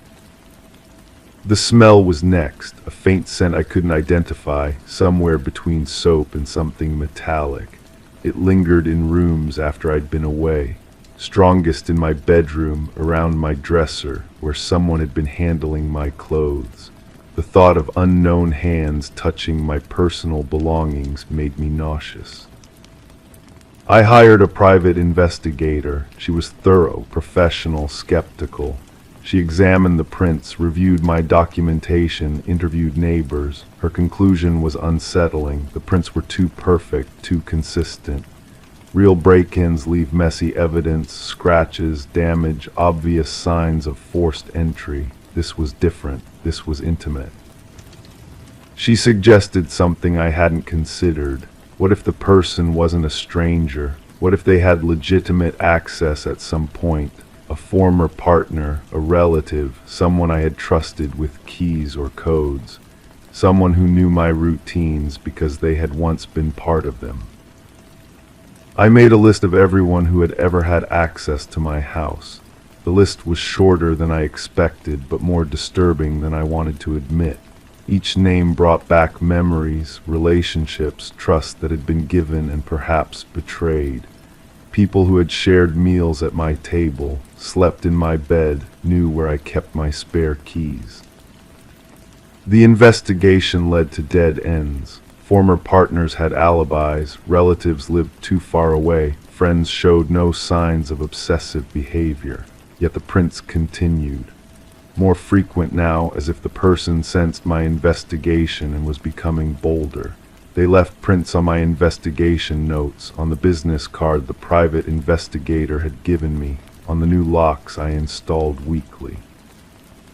One morning I found a print on my bathroom mirror, perfectly centered, as if someone had placed their thumb there deliberately while staring at their reflection. Or at mine. The thought that someone had been watching me through that mirror in my most private moments was overwhelming. I stopped sleeping in my bedroom. I set up a bed in the living room where cameras could monitor every angle, but the prints followed me there too. On the couch cushions, on the remote control, on the lamp I used for reading. Wherever I tried to create safety, the evidence of violation appeared. The private investigator called with news that changed everything.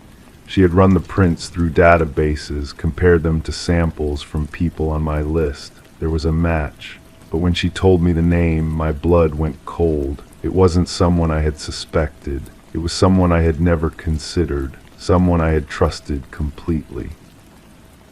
The person whose prints were scattered throughout my house, who had been living invisibly in my space, touching my belongings and watching my life, was someone I should have recognized immediately. Someone whose presence in my house wouldn't have triggered any security systems because they belonged there. Someone who had every right to be there. But that person had been dead for over a year. I stared at the investigation report, at the fingerprint comparison, at the undeniable evidence. The prints belonged to someone who couldn't possibly be leaving them. Yet there they were, fresh and clear, appearing daily in my house. The logical part of my mind rejected the impossibility. The terrified part wondered what I had missed, what I hadn't understood about the person I thought I knew. I pulled out old fingerprint records, comparing them myself. The match was perfect. Every ridge, every whorl, every unique identifier. But the person they belonged to was gone, had been gone, should have been gone. The house felt different now, not violated but haunted by questions I couldn't answer. Were the prints really theirs? Had I missed something obvious about their death? Was someone playing an elaborate, cruel joke? Or was I losing my grip on reality, seeing patterns that didn't exist, finding evidence of the impossible? I sit in my living room now, surrounded by cameras and sensors, watching for prints that shouldn't appear, left by hands that shouldn't exist. The security system remains silent. The motion detectors show no activity. Yet each morning I find new evidence of a presence that defies explanation. The worst part isn't the fear anymore, it's the doubt. The questioning of everything I thought I knew about death, about closure, about the finality of loss. The prints continue to appear, and I continue to document them, trapped between the impossible and the undeniable. Sometimes, late at night, I wonder if the person leaving these prints knows I've discovered them, if they understand the torment they're causing, if they're trying to tell me something I'm too frightened to understand. The prints are always gentle, never destructive, almost careful, almost loving. But love doesn't explain how the dead can touch the living. And I'm running out of rational explanations for the evidence that appears new each day, left by someone who should no longer be able to leave anything at all. Story 10, the aged apartment exuded a sense of history, its time-worn features telling silent tales of bygone eras. The heating system emitted a low, rhythmic groan, and the pipes whispered their own secrets as they rattled through the walls. To the casual observer, it was merely the building settling, the old infrastructure expressing itself in creaks and sighs. But there was more to it, hidden beneath the surface, waiting to be discovered. She, a tenant in this enigmatic place, had grown accustomed to the ambient noises, finding a strange comfort in their familiarity. Yet one night everything changed. A voice, faint yet unmistakable, drifted through the vents like a ghostly whisper. It wasn't the usual sounds of daily life filtering through the building. It was something else entirely, a voice calling out to her, uttering her name in a soft, haunting tone. Intrigued and unnerved, she pressed her ear against the metal grate, her heart quickening with each passing second. A sudden rush of icy air brushed against her cheek, followed by a delicate, almost playful utterance, "I know you can hear me." Detective Morgan Shaw, a seasoned investigator, found herself at the heart of this enigmatic mystery. Standing in the midst of the vacant apartment, her gaze fixed on the rusted vent cover that had been forcibly removed, she felt a shiver run down her spine. The forensic team meticulously combed through the scene, their cameras capturing every detail as if preserving a moment frozen in time. Alina Reeves, the missing woman whose fate had led them here, had left behind a puzzling trail of clues. Officer Patel, his voice steady as he recounted the details, mentioned Alina's reports of eerie voices echoing through the vents, a detail dismissed by the building management as mere quirks of an aging building. As Shaw knelt beside the vent, her sharp eyes caught sight of the deep scratches marking its edges. These were not random marks, they bore the desperation of someone trapped, of fingernails clawing frantically from within. The realization sent a chill down her spine. Alina, a beloved kindergarten teacher with a penchant for nurturing life, had shown signs of distress in the days leading up to her disappearance. Her sister, a beacon of concern and love, recounted Alina's growing paranoia, her belief that unseen eyes watched her every move, whispered to her through the very walls of her sanctuary.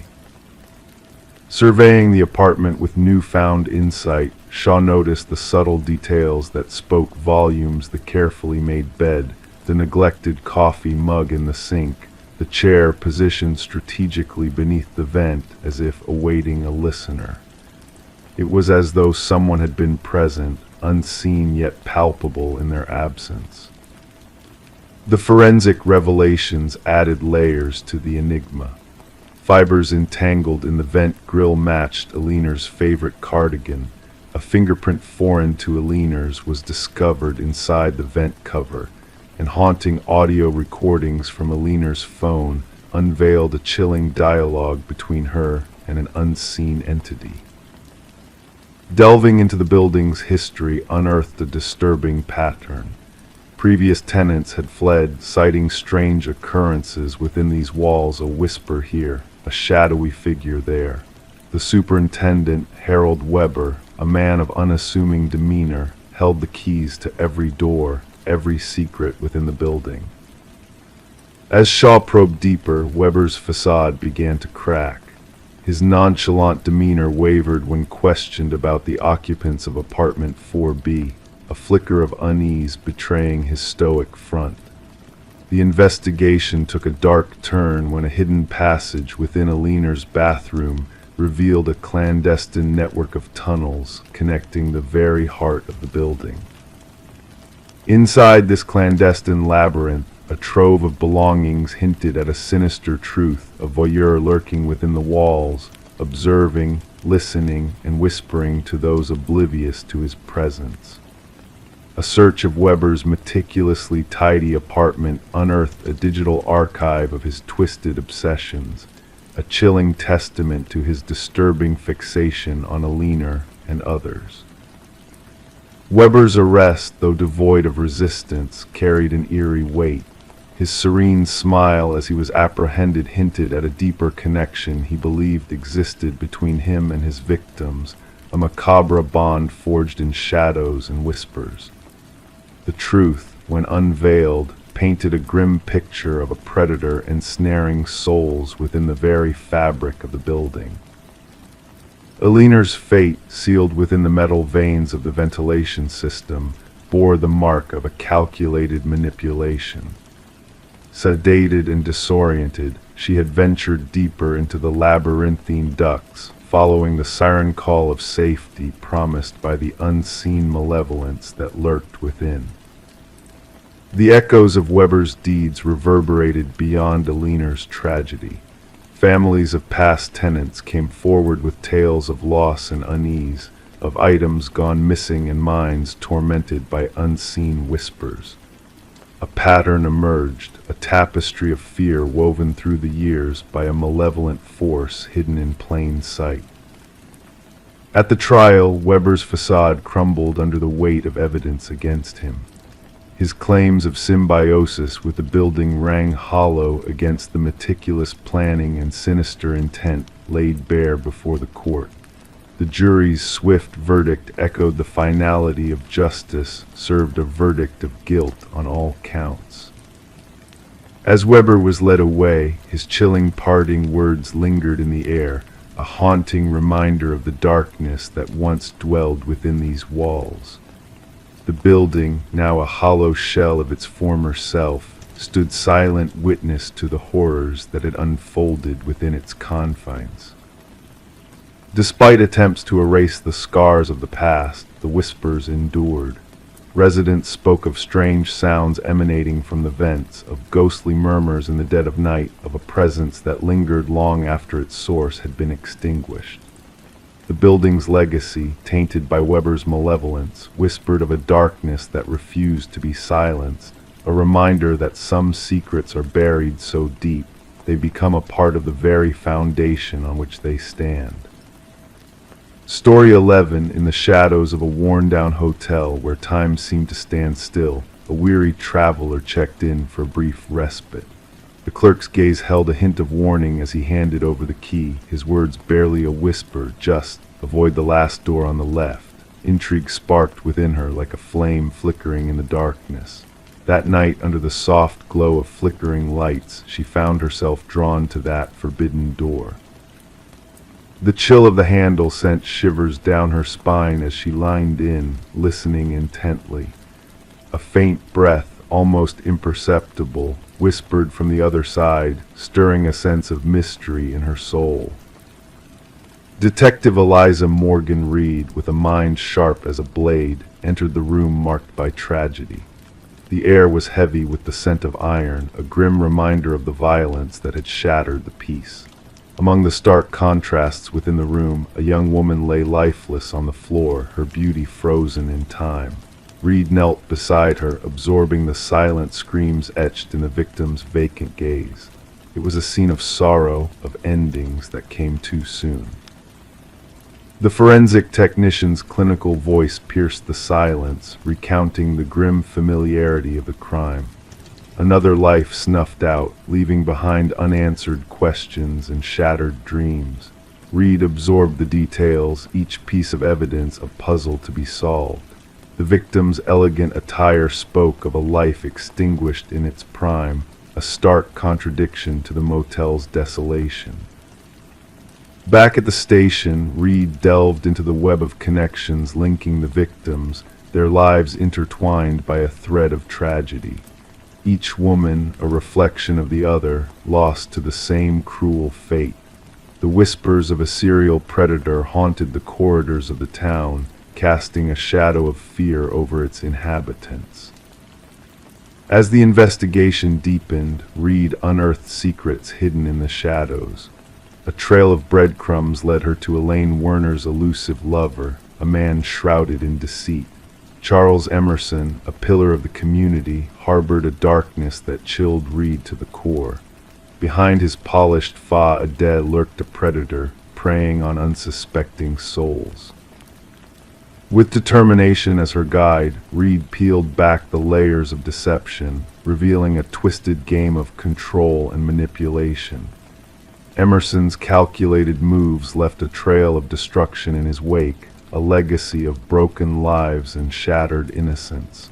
The truth, like a dagger unsheathed, exposed the depths of his depravity. In the courtroom where justice meted out its final verdict, Reed locked eyes with the man who hid behind a mask of indifference. Emerson's hollow gaze held no remorse, no regret for the lives he had destroyed. The sentence pronounced, a chapter closed in the annals of crime, yet for Reed, the echoes of the past lingered on. The media dubbed it the door on the left case, a chilling reminder of the darkness that lurked in the most unexpected places. As Reed walked down hotel corridors, the memories of those lost souls lingered, a silent vigil in the night. The keys to those forbidden rooms, relics of a past best forgotten, lay dormant in the evidence locker, a reminder that some doors once opened can never truly be closed. Story 12. In the quiet solitude of her mother's attic, Sarah Winters uncovered a forgotten box of memories. Among the faded photographs of family gatherings from years gone by, a chilling discovery awaited her. The first snapshot, taken at her 7th birthday party, revealed a faint figure lurking in the background, just outside the warm glow of candlelight. Each subsequent photo showed the mysterious man drawing closer, his presence unnoticed by those in the frame. As Sarah delved deeper into the unsettling collection, she reached out to her father in a trembling voice, seeking answers to the enigma captured in the images. But his response was one of confusion and denial, unable to recognize the shadowy figure haunting the photographs. Determined to unravel the mystery, Sarah turned to Detective Marcus Reed, who listened intently as she laid out the eerie progression of the unknown man through the family gatherings. Rain tapped softly against the windows of the precinct as the detective examined the photos, his scrutiny unveiling a pattern of deliberate movement towards the unsuspecting children. Despite their efforts to identify the stranger, no one could place him at the events. Facial recognition technology faltered, leaving the elusive figure shrouded in secrecy.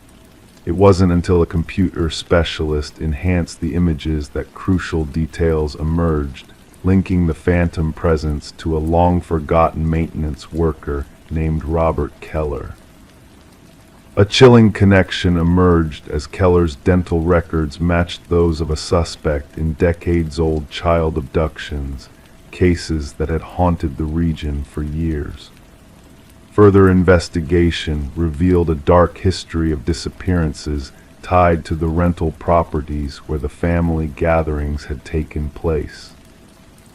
The revelation of Keller's sinister past sent shivers down Sarah's spine as she realized the extent of the hidden danger lurking within the innocent snapshots of joyous occasions. The remains of a missing child found near one of the properties confirmed the grim reality behind the shadowy figure in the photographs. Alone in her apartment, surrounded by the haunting images, Sarah contemplated the unseen threats that had infiltrated her family's celebrations. The box of photos now stood as a chilling testament to the hidden figures that moved through the past, leaving behind a trail of unspeakable horrors. As justice finally caught up with the malevolent presence captured in the frames, Sarah closed the lid on the box, knowing that some secrets are best left undisturbed, buried beneath the surface of smiling faces frozen in time. The mysterious figure once concealed in the shadows had been unmasked at last, his legacy of darkness exposed to the light of truth. Story 13, The Costume Emporium, was on its final days, its shelves stripped bare as it purged its remnants of a bygone era. Amidst the chaos of liquidation, a lone woman reached for a mask hidden in the shadows, its delicate features both enchanting and eerily lifelike. Placing it on the counter, she watched as the cashier hesitated, a flicker of unease crossing his face. "That mask doesn't belong here," he murmured cryptically. Perplexed, she sought a tag but found none, deciding to bring it home with her, the mask's presence already seeping into her thoughts. That very night, a soft rustling stirred her from slumber, a whisper of fabric dancing in the air. Her eyes fluttered open to find the mask no longer resting on the dresser where she had left it. Instead, it perched ominously on her nightstand, its vacant gaze fixed upon her. This woman, known as Catherine Reed, would later be discovered by her concerned neighbor, the morning light spilling into her darkened abode through a slightly ajar door. What awaited inside would etch a chilling tale in the annals of investigation. Detective Morgan arrived at the scene, shadows playing against the walls as forensics meticulously documented the tragedy. The rhythmic click of shutters punctuated the hushed whispers of the team as they combed through the enigmatic setting. No signs of forced entry, an officer jotted down, his pen scratching against paper. The detective's keen eye caught subtle details, a drawer left ajar, a lipstick-stained water glass ordinary yet tinged with the foreboding presence of the deceased. Catherine lay motionless, her features frozen in a mask of terror, a mystery veiling her final moments. The medical examiner, his expression grave, puzzled over the cause of death, finding no visible wounds or signs of struggle. The terror etched on her face, he remarked, drawing the detective's attention. Something beyond the physical realm took her. Catherine, an art appraiser known for her meticulous eye, seemed to have stumbled upon something beyond her expertise, a brush with the macabre that would seal her fate. Security footage from the costume shop unveiled a peculiar interaction, the cashier's bewilderment at the mask's existence, a silent denial from the owner. The detective delved deeper, confronting the shop owner who nervously recounted the mask's mysterious origins, tied to a collector's estate sale shadowed by tragedy and whispers of the occult. A breakthrough emerged as forensics uncovered microscopic fibers entwined in Catherine's grasp, hinting at a struggle unseen. The fibers, a blend of human hair and an unidentifiable organic substance, defied modern analysis, leading the investigation down a path of ancient enigmas and unsolved deaths shrouded in fear. Retracing the grim history, the detective unearthed a retired investigator who shared a chilling revelation, a ritual of soul transference linked to the masks, each harboring arcane symbols that hinted at a sinister purpose. Catherine's hidden journal shed light on her descent into dread, her frantic entries detailing the mask's malevolent sentience, its insidious presence preying on her sanity. As the pieces of the puzzle fell into place, the true horror of Catherine's demise unraveled, a heart seized by terror, a life snuffed out by an unseen force.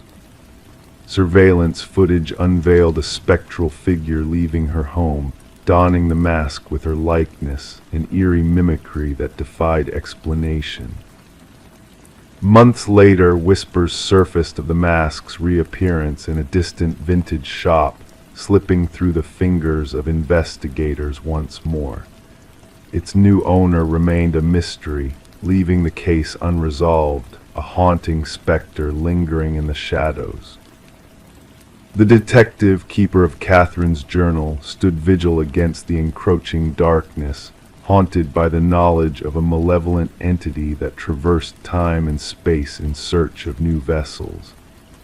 As night descended, she felt the weight of unseen eyes upon her, a reminder of the mask's insatiable hunger for souls, a cycle of terror perpetuated across centuries.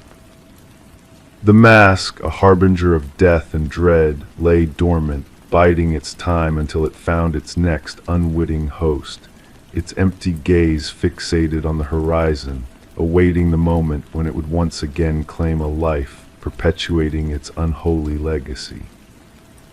Story 14. The worn envelope bore the marks of time, its edges tinged yellow, yet the stamp gleamed fresh as if just affixed days before. With a cautious touch, the detective unfolded its contents. A single sheet of paper greeted them, the message typed hastily in a jagged, uneven script. "I am sorry for what I did." The paper exuded a faint dampness, a metallic scent lingering in the air. Only upon closer inspection did they notice the reddish streak along the bottom edge, a chilling revelation. It was not ink staining the paper. Detective Sarah Morgan, her hands gloved with precision, carefully secured the letter in an evidence bag. The forensics team had already confirmed her suspicions. The reddish hue was human blood, a match to DNA from an unsolved homicide case that had haunted the department for years. The victim, a young journalist named Rebecca Warren, had been discovered in her apartment, bearing multiple stab wounds. Her laptop missing, her notes scattered, hinting at a connection to a story she had been pursuing. Despite exhaustive interviews and endless hours of investigation, the case had grown cold. And now this enigmatic letter arrived at the precinct, simply addressed to Homicide Division. Scant fingerprints adorned the paper and envelope, mere smudges indicating the sender's caution. The postmark, however, offered a glimmer of hope, a light after months of stagnation. Morgan gathered her team in the dimly lit briefing room, walls adorned with the shadows of unsolved crimes. She affixed the image of the letter at the heart of the board. "This changes everything," she murmured to the room. "Our culprit shows remorse." Detective James Chen, her steadfast partner, scrutinized the letter. "Or wishes us to believe they do," he countered.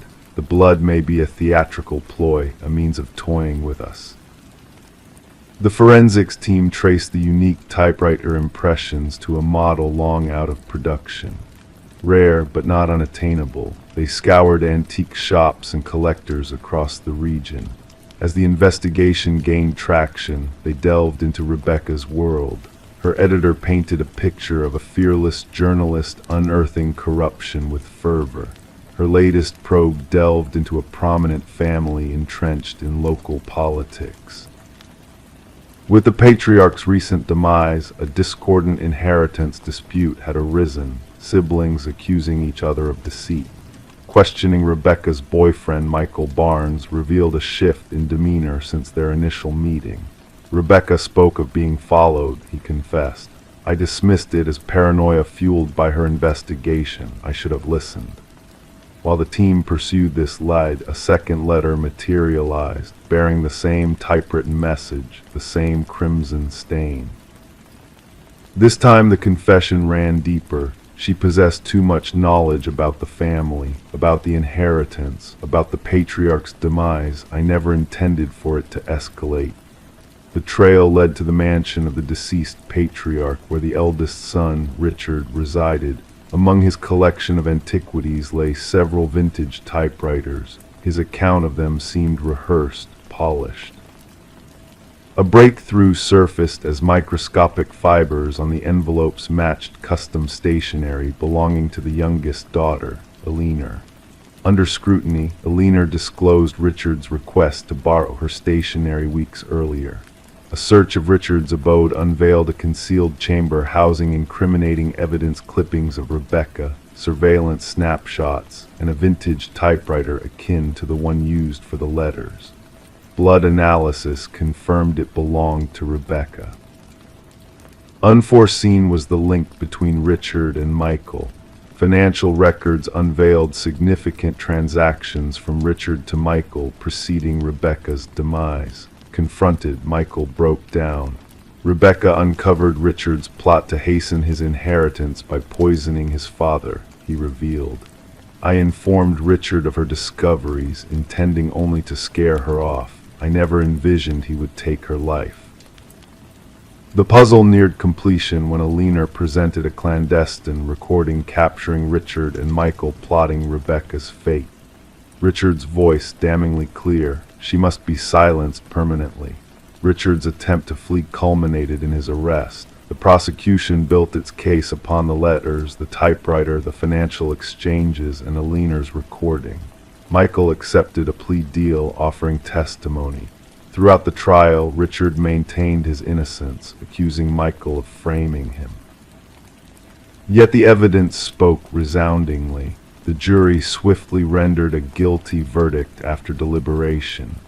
As Richard faced imprisonment, Detective Morgan approached Rebecca's grieving parents in the courtroom, a silent solace in her gaze. Though words could not resurrect their daughter, the verdict proffered a semblance of peace. The blood-stained letters found their resting place in evidence storage, a testament that even the most meticulously orchestrated crimes leave traces, and that remorse, be it authentic or strategic, can be the undoing of those who believe they have committed the perfect crime.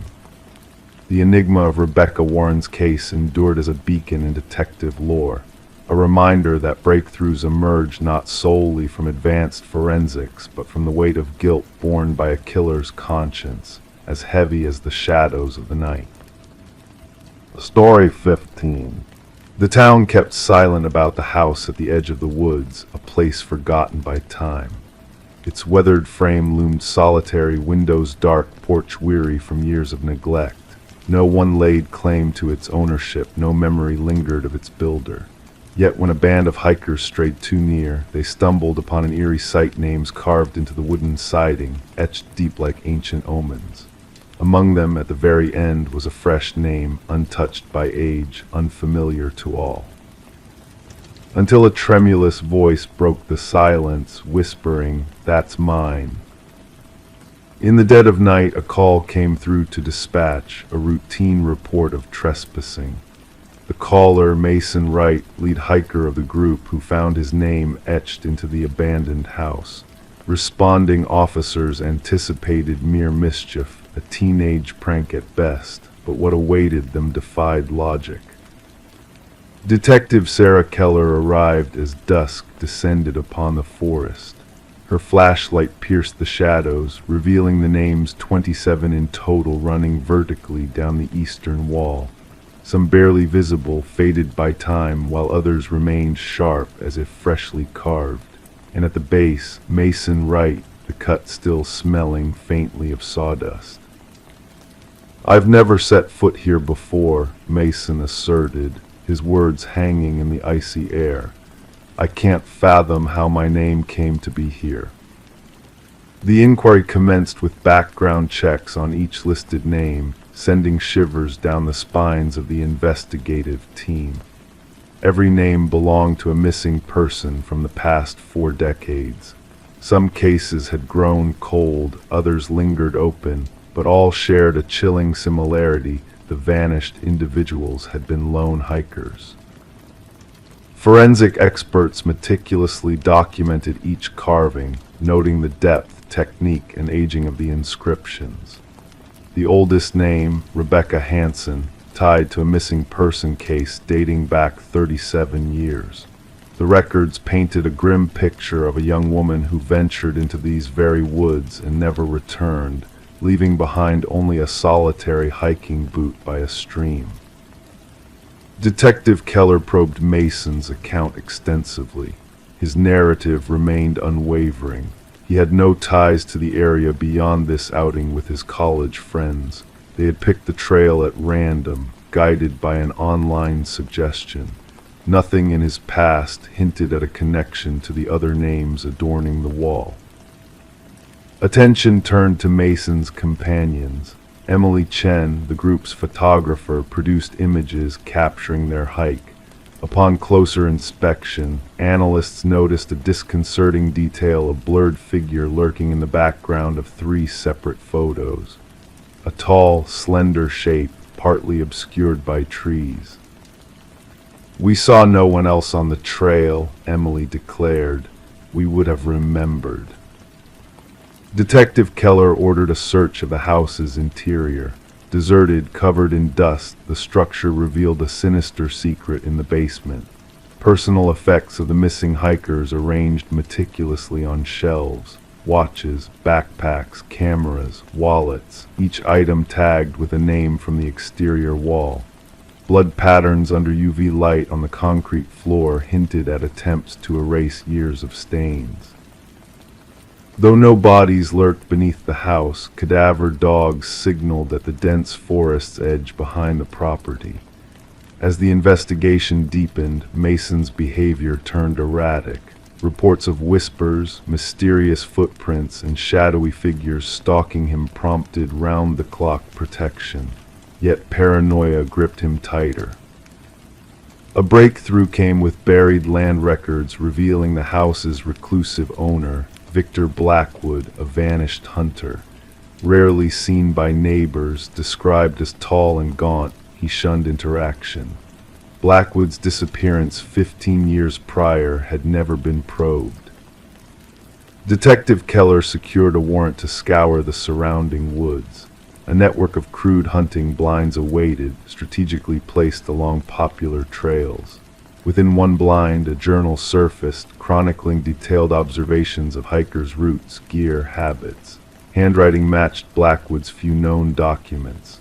Entries evolved from animal hunting tactics to sinister narratives of human prey selection, culminating in elaborate stalking accounts of each victim on the wall.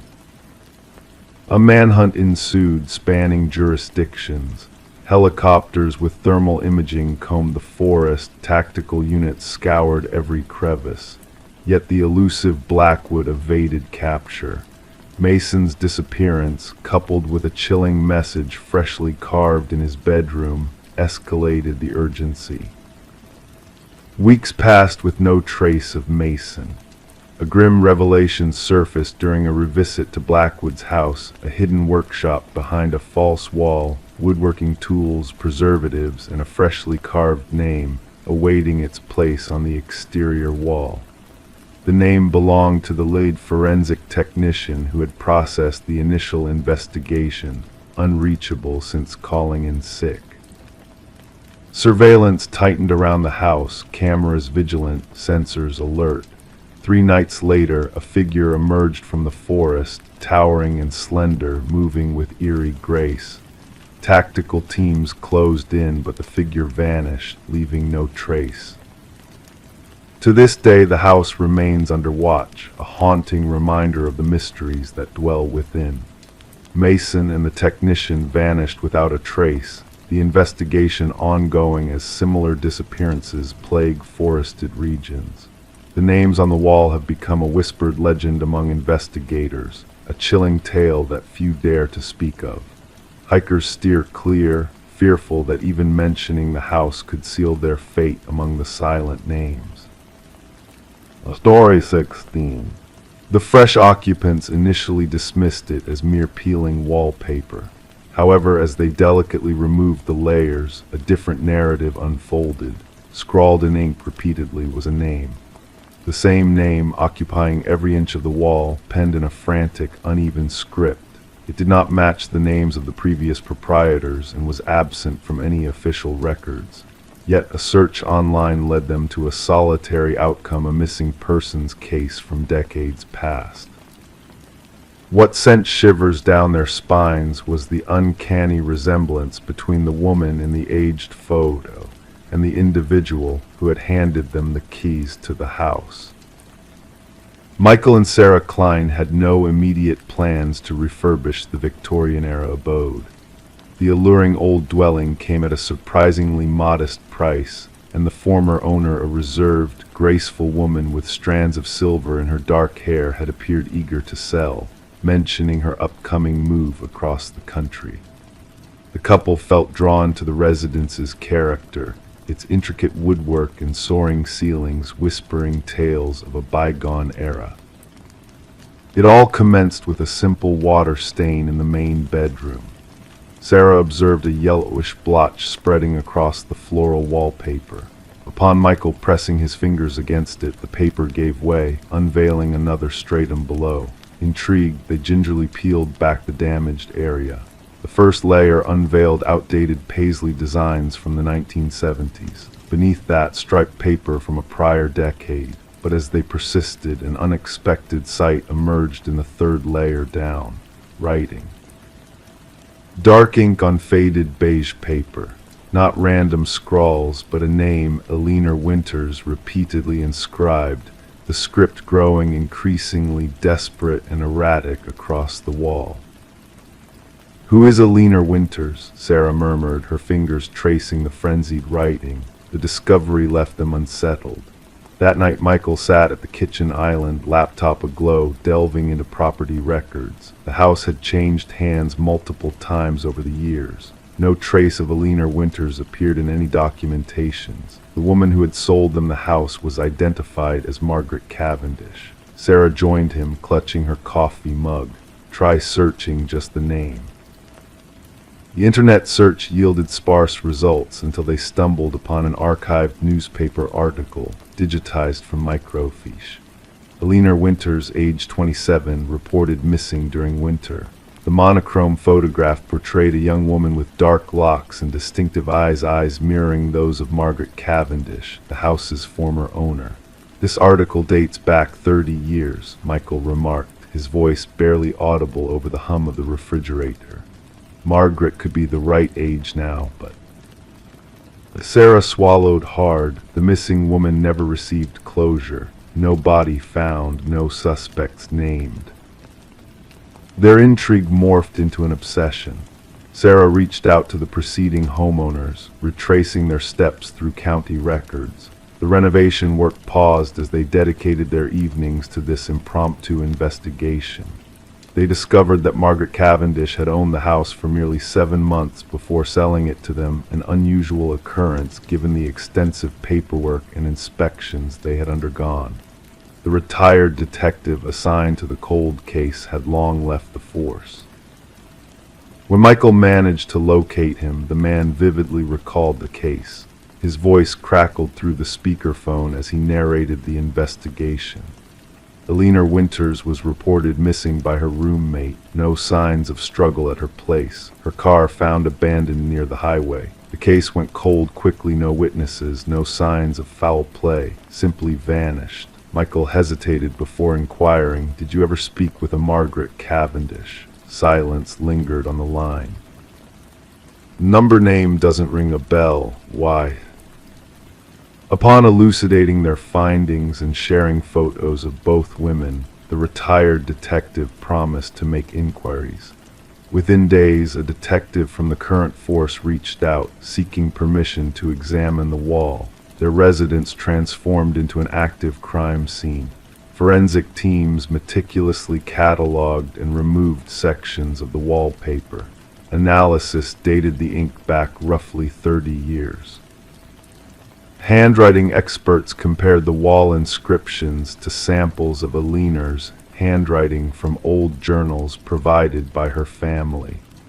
The conclusions remained inconclusive. Meanwhile, Sarah stumbled upon a concealed compartment beneath the bedroom closet's floorboards. Inside lay a driver's license belonging to Alina Winters alongside various identification cards bearing different names. All depicted the same countenance with subtle variations: hair color, glasses, expressions. The final ID, Margaret Cavendish, matched the seller of their home. When authorities tried to locate Margaret utilizing the forwarding address she had given, it turned out to be non-existent. Her phone number was defunct. The bank account receiving their payment had been closed. Margaret Cavendish had vanished, much like Alina Winters had decades earlier. Then a revelation emerged that reshaped the investigation. DNA tests on hair strands extracted from deep within the wall cavity matched Alina Winters. However, fingerprints lifted from the writing matched a different profile altogether, one belonging to a psychiatric patient named Rebecca Eldridge, institutionalized shortly after Alina's disappearance. Rebecca Eldridge had been diagnosed with severe dissociative identity disorder, frequently escaping the institution over the years. Her medical records unveiled something unsettling: one of her documented alter egos, identified as Alina.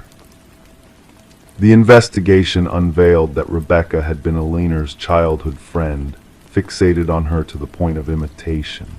When Alina rebuffed her increasingly disturbing advances, something within Rebecca fractured. She assumed Alina's identity literally and metaphorically, and crafted an intricate network of personas to sustain the charade. The scribbled name symbolized Rebecca's desperate bid to retain her grasp on reality, to recollect her true self beneath the assumed identities. The wall had turned into both a confession and a prison, a tangible reflection of her fragmented psyche. Sarah and Michael observed from their front porch as forensic teams excavated specific sections of their backyard, guided by ground-penetrating radar detecting anomalies beneath the surface. The cold case had taken an unexpected turn. The remains unearthed from beneath the garden belonged to Alina Winters. Rebecca Eldridge, known to Michael and Sarah as Margaret Cavendish, was eventually apprehended while attempting to cross the border with yet another identity. When confronted with evidence, the persona presenting as Margaret crumbled, giving way to another who confessed to Alina's murder in a fit of jealousy. The names on the wall had served as both a memorial and a manifestation of guilt, inscribed by a fractured mind attempting to cling to shreds of truth despite itself. For Alina's family, justice arrived 3 decades late. For Michael and Sarah, their cherished home turned infamous, a footnote in true crime lore, forever remembered as the house where the walls themselves confessed to a heinous act. Story 17. In the quiet anticipation of a new arrival, she felt the urge to refresh the nursery, to paint over the faded blue walls that seemed to hold secrets of years past within their layers. As the first stroke of white paint glided over the surface, a hidden message slowly emerged, almost as if beckoning to be seen. "Don't let it hear you." The words sent a shiver down her spine, making her pause in disbelief. Stepping back, her eyes caught sight of something even more unsettling: tiny handprints imprinted in the fresh paint, positioned too high for any child to reach. This unexpected discovery within the nursery of the Morgan residence marked the beginning of what would later be known as the Whispering House case. Not long ago, a young couple had acquired the Victorian-style home at an unbelievably low price, unaware of the dark history that lurked within its walls. Detective Sarah Klein, carrying her notebook filled with unanswered questions, arrived at the residence. A pregnant woman greeted her, her weariness evident in the circles under her eyes and the tremble in her voice as she recounted the chilling encounter with the hidden message and handprints. The woman shared that the previous owners had abruptly fled in the dead of night, leaving behind only essential belongings in their hasty departure. As Detective Klein explored the old house, the floors creaked beneath her weight, echoing the passage of time. Standing in the nursery, she studied the half-painted wall where the ominous message still lingered, a stark reminder of the past. Beside it, 5 small handprints left in the wet paint, hauntingly placed at the height of an adult's shoulders. Back at the precinct, the detective delved into the property's history, uncovering a series of unsettling events that had occurred within its walls. The house had changed owners numerous times, each family staying for a brief period before fleeing. Child welfare reports hinted at whispers from unseen sources and a sense of constant surveillance that had plagued the children of past residents. Further investigation revealed a connection to Eleanor Blackwood, a wealthy widow who once ran an orphanage from the property, where 5 children had mysteriously vanished without a trace. Interviews with former residents unveiled a pattern of eerie incidents, rearranged toys, ghostly laughter, and cryptic messages appearing on the walls of the nursery. The handwriting matched that of Eleanor Blackwood, raising chilling questions about the house's dark past. The mystery deepened as forensic analysis of the handprints revealed a disturbing consistency across different generations of children. The turning point came when the detective obtained permission to scan the basement with ground-penetrating radar, leading to the grim discovery of 5 child-sized shapes buried beneath the concrete floor. Excavation uncovered the remains of the missing children, each wearing a pendant bearing their name, a tragic confirmation of their fate at the hands of Eleanor Blackwood. With the truth unearthed, the nursery was bathed in the glow of luminol, revealing countless handprints etched into the walls, a silent plea for justice from the lost souls. Eleanor's journals shed light on her twisted motives, believing that the children's energy could prolong her own life. The case concluded with a proper burial for the victims, their names finally honored as victims of a heinous crime. The house, tainted by its dark legacy, stood abandoned as the pregnant couple refused to set foot inside again. Detective Klein filed her final report, documenting the eerie handprints and the chilling message that persisted through time. Despite the closure brought by the investigation, an unsettling presence lingered within the walls, a reminder that some secrets are too deep to be erased by mere paint. As the nursery walls crumbled during the cleansing process, workers reported hearing whispers echoing from the debris, a ghostly reminder of the past that refused to fade. The house, now condemned, became another enigmatic chapter in the annals of unsolved mysteries, a physical testament to closure, yet a lingering enigma that whispered through the ages. And in the detective's possession remained a photograph capturing the luminol handprints, a haunting testament to the enduring mark of a tragic history. Story 18: The Realtor's Secret. The listing by the realtor made no mention of a basement. The blueprints, meticulously examined, revealed no trace of it.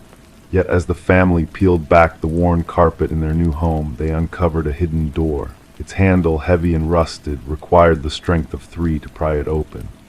A rush of stale air, thick with the scent of damp earth, greeted them as they descended the steps into darkness. Expecting storage space, they were met with a single chair under a swaying light bulb, casting eerie shadows. And there on the wall, a row of photographs of them. The Mercer family had moved into the suburban property during a winter of early darkness and barren trees. The house, with its creaking floors and faded siding, exuded character and history. Little did they know the depth of history the house held and how violently it would collide with their present. Detective Sarah Connors arrived at the scene with her partner, the crime scene unit already at work, securing the area with fluttering yellow tape. Mrs. Mercer's voice trembled as she recounted what lay hidden beneath their living room floor. Connors, donning latex gloves with practiced ease, ordered the meticulous documentation of everything before further exploration. The basement, resembling a standard bedroom in size, revealed concrete walls painted gray, with a solitary chair bolted in the center. The bare bulb above cast harsh shadows, its slow spin creating an ominous atmosphere. However, it was the wall of photographs that drew their focus images arranged chronologically, capturing intimate moments of the family. No signs of forced entry, no theft, only a profound invasion of privacy. Forensic analysis uncovered fingerprints, mostly belonging to the property's previous owners. The house had changed hands multiple times, each family staying briefly, unaware of the hidden basement. Connors delved into the property's history, uncovering unsettling inconsistencies and redacted records.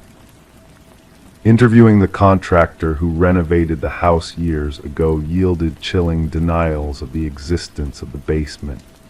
Digital forensics unveiled a trove of images and audio recordings, showcasing a sophisticated surveillance operation within the house.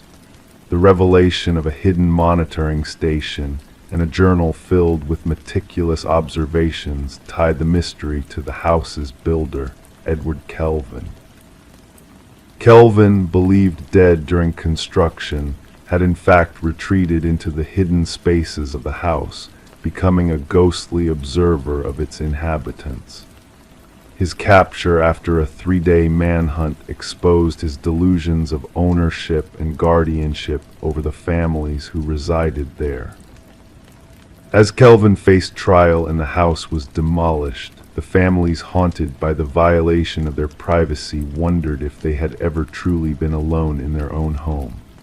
The memory of Edward Kelvin lingered, a specter of surveillance that had shattered their sense of security forever. And in quiet moments, they still felt the weight of unseen eyes, questioning if they were ever truly alone.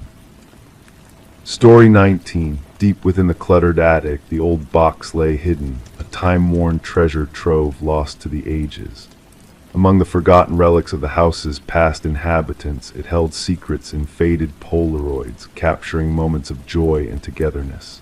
Yet one photograph stood apart, shrouded in mystery and unease.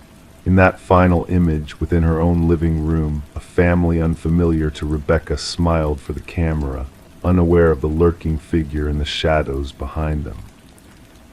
A man, silent and watchful, his presence sending a chill down her spine.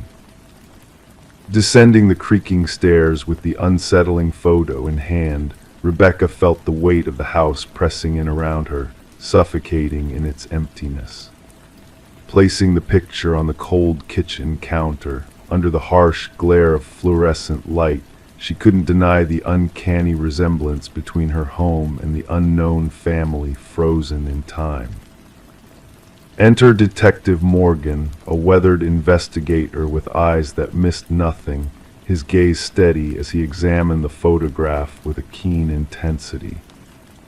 Delving into the murky past of the house's previous occupants, he uncovered a disturbing pattern of families disappearing without a trace, leaving behind only whispers of their existence. The Sutherland family, the missing link in the chain of vanishing residents, had left no trail behind, no hint of their fate. As the investigation deepened, forensic analysis of the Polaroid revealed chilling details: the figure in the hallway, a phantom presence watching from the shadows, a silent observer of lives unfolding within those walls. Piece by piece, the puzzle of the house's dark history unraveled, leading back to a shadowy figure from the past: Samuel Whitfield, the enigmatic architect with a macabre legacy. His spectral presence loomed large over the unraveling mystery, connecting the dots between the missing families and the sinister secrets buried within the house. Beneath the cold concrete of the basement, a grim discovery awaited preserved remains of the vanished families, a haunting testament to the horrors concealed within the house's walls. The sealed crime scene bore witness to a malevolent force at play, orchestrating a twisted game of cat and mouse with unsuspecting residents. As Rebecca sought refuge in a hotel, shielded by police protection, the sinister presence of Samuel Whitfield lingered, his unseen eyes fixed on her every move. The eerie phone call in the dead of night, the mechanical click of a Polaroid camera capturing her fear, all signs of a malevolent force determined to claim its next victim. And so the house stood silent, a sentinel of secrets untold, its dark corridors echoing with the whispers of the past. The enigma of Samuel Whitfield, a specter of malevolence, continued to elude capture, his legacy haunting those who dared to seek the truth hidden within the walls of his creation. In the darkness, new photographs developed, capturing unsuspecting families in their moments of bliss, unaware of the watchful eyes that lingered in the shadows. The cycle of mystery and dread persisted, a grim reminder that some secrets are best left undisturbed, lest they awaken the dark forces that lie dormant within the forgotten corners of the past. Story 20. The aged apartment possessed its idiosyncrasies, pipes that groaned in the night, floorboards that whispered secrets.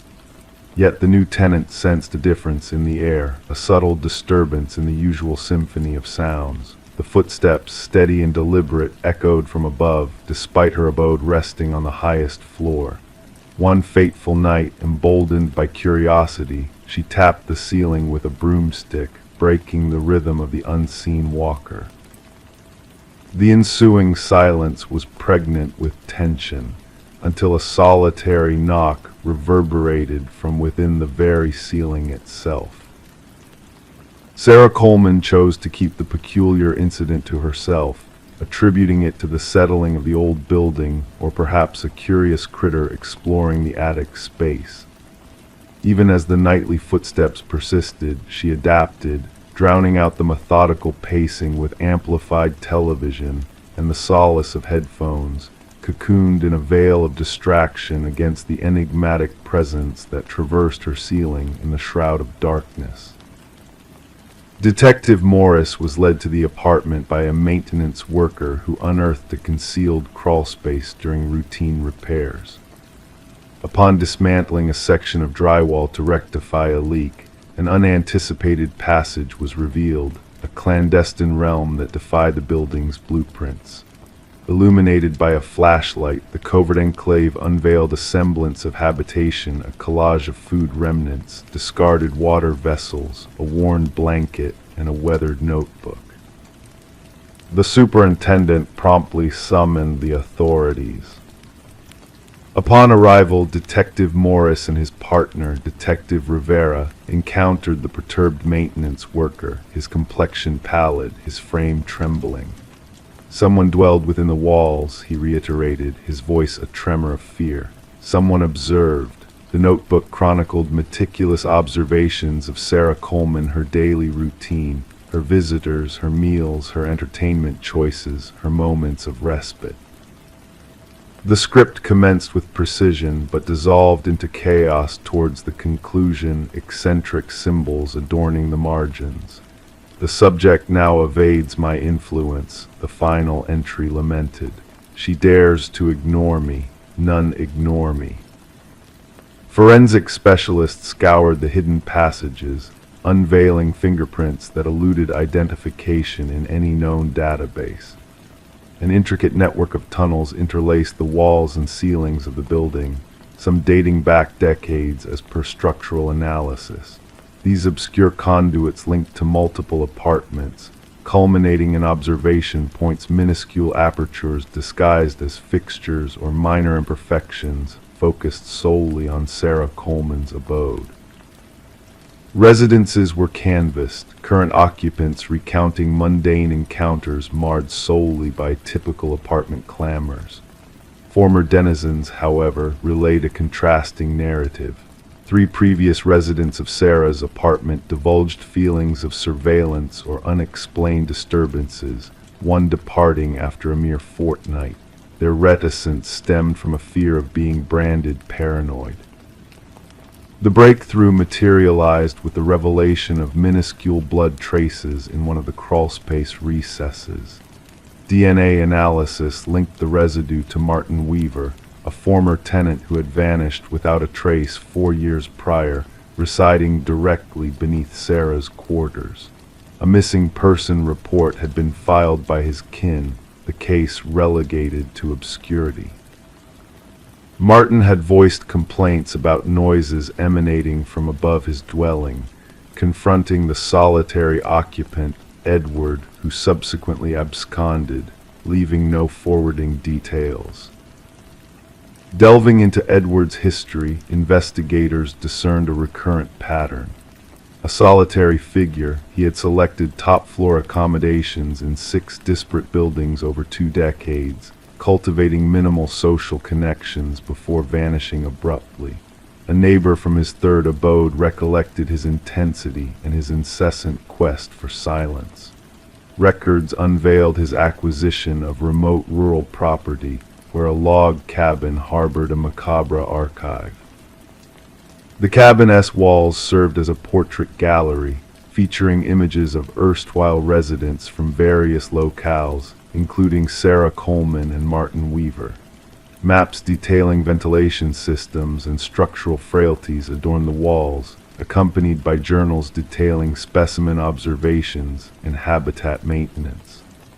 A corkboard at the cabin's heart displayed newspaper clippings of 6 vanished individuals, all connected to Edward's past abodes. Beneath it, the floor bore deep gouges, a testament to repeated dragging. Cadaver dogs led investigators to freshly disturbed earth behind the cabin, unearthing multiple graves. As forensic experts endeavored to identify the victims, Detective Morris revisited Sarah's abode. Though the crawl spaces had been sealed, residents reported sporadic noises. During the installation of new security measures, a notebook was discovered tucked in a crevice where the ceiling met the wall, a newer addition to the unsettling saga.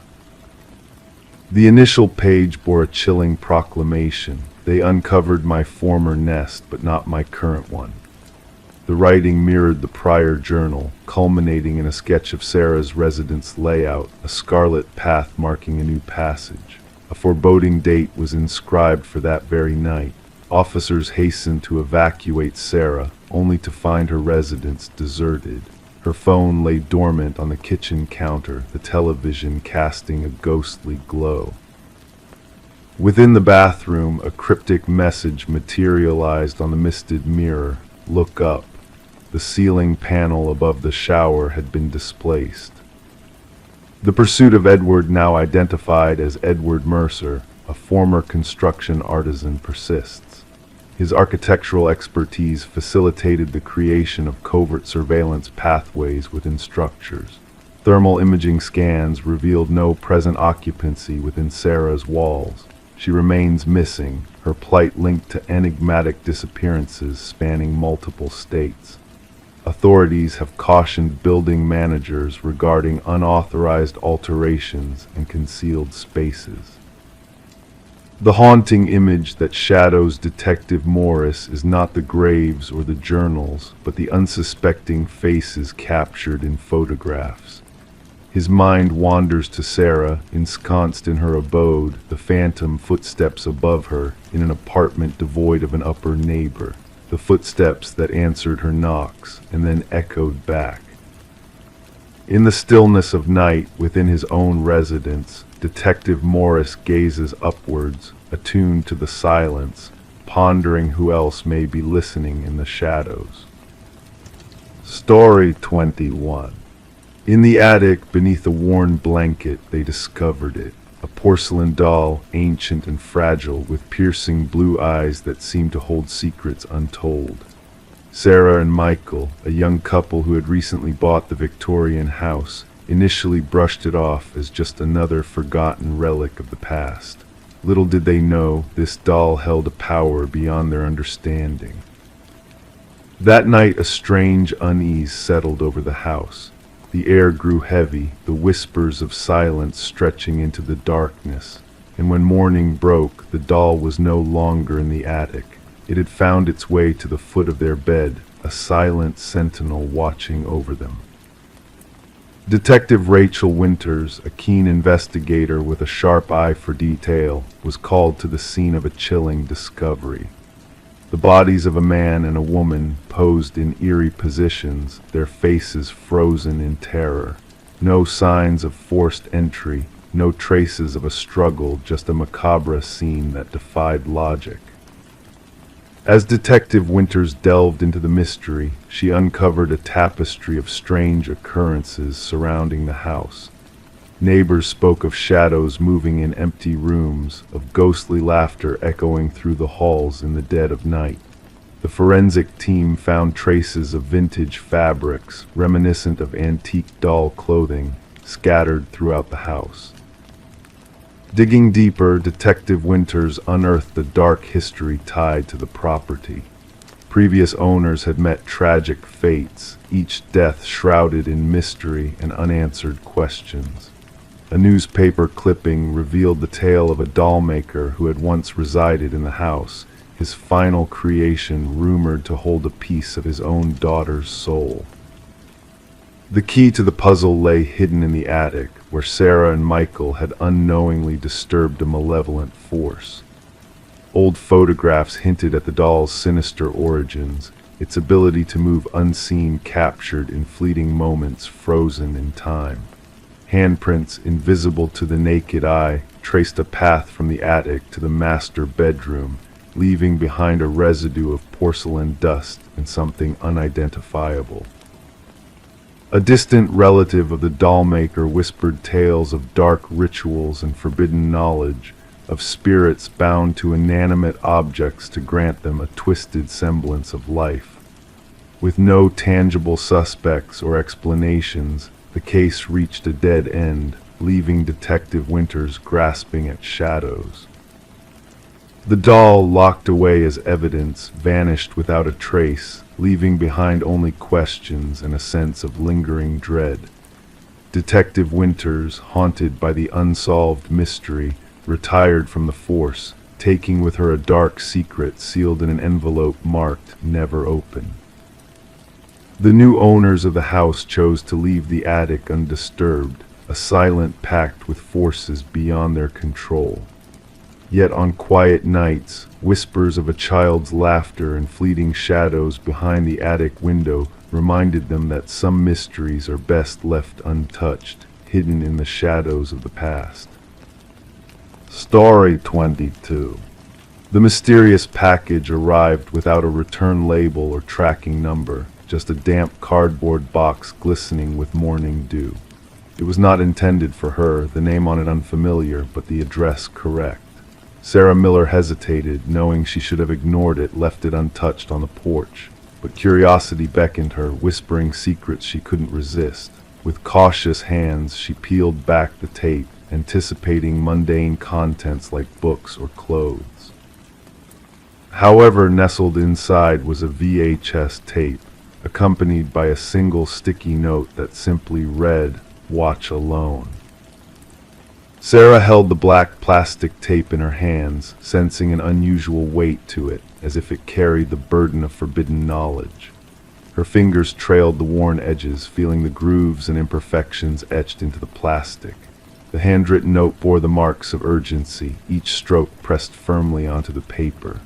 Outside, the suburban world carried on its ordinary rhythm a distant dog's bark, the laughter of playing children, the drone of a lawnmower. Bringing the package inside, Sarah placed it on her kitchen counter, her mind clouded with uncertainty. The name Daniel Woodacre meant nothing to her in the 4 years she had lived in the house. The previous occupants, the Johnsons, had long since moved away. Curiosity wrestled with apprehension as she eyed her old VCR, a relic of nostalgia gathering dust. There was something about the tape that called to her, a mystery shrouded in darkness. Against her instincts, Sarah inserted the tape into the VCR. Static crackled on the screen before sharpening into focus a dimly lit room with a man seated in a wooden chair, his features obscured by shadows. His voice, calm yet weighted with emotion, filled the room. "My name is Daniel Whitaker," he began, his eyes weary with fatigue. "If you're watching this, someone found you, which means they'll find me too." As Daniel spoke of innocence in a world of guilt, of framed fingerprints and planted evidence, Sarah felt a chill run down her spine. The camera panned to reveal a stark room, devoid of comfort, a temporary refuge for a man on the run. His tale of a murdered woman he claimed he never knew unfolded, a web of deceit spun by unseen hands. Detective Eliza Ramirez grappled with the enigma of Daniel Whitaker as she studied the tapes that had surfaced, each bearing his desperate plea for vindication. The case of Catherine Walsh's murder, once clear-cut, now blurred with shadows of doubt. The detective delved deeper, uncovering a web of corporate conspiracy and whistleblower revelations that painted a darker portrait of the crime. As Ramirez pieced together the puzzle, connecting the recipients of the tapes, a new truth emerged. Whitaker, an unwitting pawn in a game of deceit orchestrated by powerful forces, had stumbled upon a truth that threatened to expose their dark secrets. With each tape, each package of damning evidence, the veil of deception lifted, revealing a sinister plot to silence the truth. In a twist of fate, Sarah received a second package containing irrefutable proof of Catherine Walsh's crusade against PharmaCorp, the pharmaceutical giant entwined in corruption. Documents and emails spoke of cover-ups and collusion, of a brave woman silenced for seeking justice. The investigation took a sharp turn as Ramirez unraveled the threads of conspiracy, following Whitaker's trail of breadcrumbs to the heart of the deception.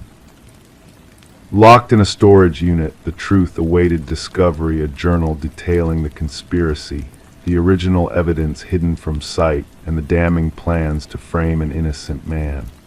Justice, slow but relentless, closed in on the perpetrators as the web of lies unraveled.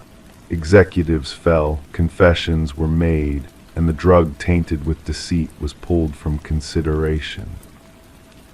Daniel Whitaker emerged from the shadows, a changed man marked by the ordeal of his wrongful accusation. Sarah met him once more, their paths crossing in a moment of reflection. As they stood on her porch where it all began, she asked the question that lingered in the air. Why me? Why send it to my address? His gaze met hers, a silent understanding passing between them. "The algorithm chose you," he murmured, haunted by the weight of truth and deception. The wrong address, a twist of fate, had led to the unraveling of a grand scheme, a reminder that sometimes justice arrives in unexpected packages, waiting for the curious and the brave to unveil its secrets. Story 23. She never enjoyed venturing up to the attic, but circumstances left her with no choice when a storm caused a leak in the roof. The attic was a realm of forgotten treasures, cloaked in layers of dust and cobwebs. Amidst the shadows in the deepest corner sat an ancient dollhouse, intricately detailed, its miniature furnishings meticulously arranged. Yet as she gazed into its tiny rooms, a shiver ran down her spine. The figures within were not dolls, they were minute, hand-carved replicas of her own family. Each tiny figure meticulously placed, mirroring the exact positions of her family members downstairs, except for one. The figure meant to represent her stood by the attic door, a silent sentinel watching over the miniature abode. Rebecca Morgan traced her finger along the roof of the dollhouse, feeling the indent where the tiny wooden figure stood. A sense of unease washed over her, unrelated to the cold draft whispering through the attic. This dollhouse should not have been there at all. This was not the house of her childhood, but a rental property her family had recently moved into. The discovery led Rebecca to make a frantic call to law enforcement. Officers arrived at the suburban residence to find a family in distress, gathered in the living room, unwilling to return upstairs. Detective Sarah Harmon, the lead investigator, initially brushed off their fears as a prank or the product of an overactive imagination in a new home. However, the meticulous craftsmanship of the dollhouse caught Detective Harmon's attention. Each tiny figurine captured a unique characteristic of a family member: the father's receding hairline, the teenager's hoodie, even the small birthmark on the mother's hand. The investigation took a chilling turn when forensic teams uncovered fingerprints on the dollhouse that did not match any family member. Even more unsettling were the microscopic cameras hidden within the eyes of each miniature figure, all linked to a sophisticated recording system concealed beneath the dollhouse. Analysis of the Morgan family's movements revealed a disturbing pattern. The positions of the miniature figures did not just mimic their current evening positions, but exact postures from different days, indicating that someone had been observing them long enough to learn their routines. We soon realized this was more than just stalking, Detective Harmon explained. The level of obsession displayed by the perpetrator was unlike anything we had encountered before. The investigation unveiled a hidden entrance to a basement concealed behind a false wall in the pantry. Inside, investigators found evidence of someone living there before the Morgans moved in. Food wrappers, water bottles, and a sleeping bag hinted at a prolonged stay under the family's feet. What baffled investigators was the absence of forced entry, as property records showed the house had been vacant for almost a year prior to the family's arrival. Interviews with neighbors provided few leads, except for one elderly woman who sporadically noticed lights in the vacant house. The breakthrough came through digital forensics, leading investigators to a small apartment across town. Within, they uncovered a plethora of photographs of the Morgan family and previous occupants, alongside detailed journals outlining their daily routines.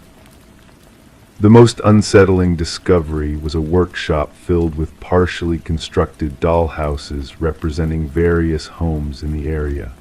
The apartment belonged to Martin Wells, the son of the house's previous owners. Financial records revealed Wells had accrued debts following his parents' demise and had devised a scheme to continue living in the house while renting it out. The dollhouse served as his control hub, the forensic psychologist assigned to the case explained. Each miniature figure represented a person he watched. Rebecca's figure by the attic door wasn't a threat, it was his way of acknowledging her discovery of his surveillance. During questioning, Wells remained eerily composed, revealing that his actions stemmed from a possessive delusion.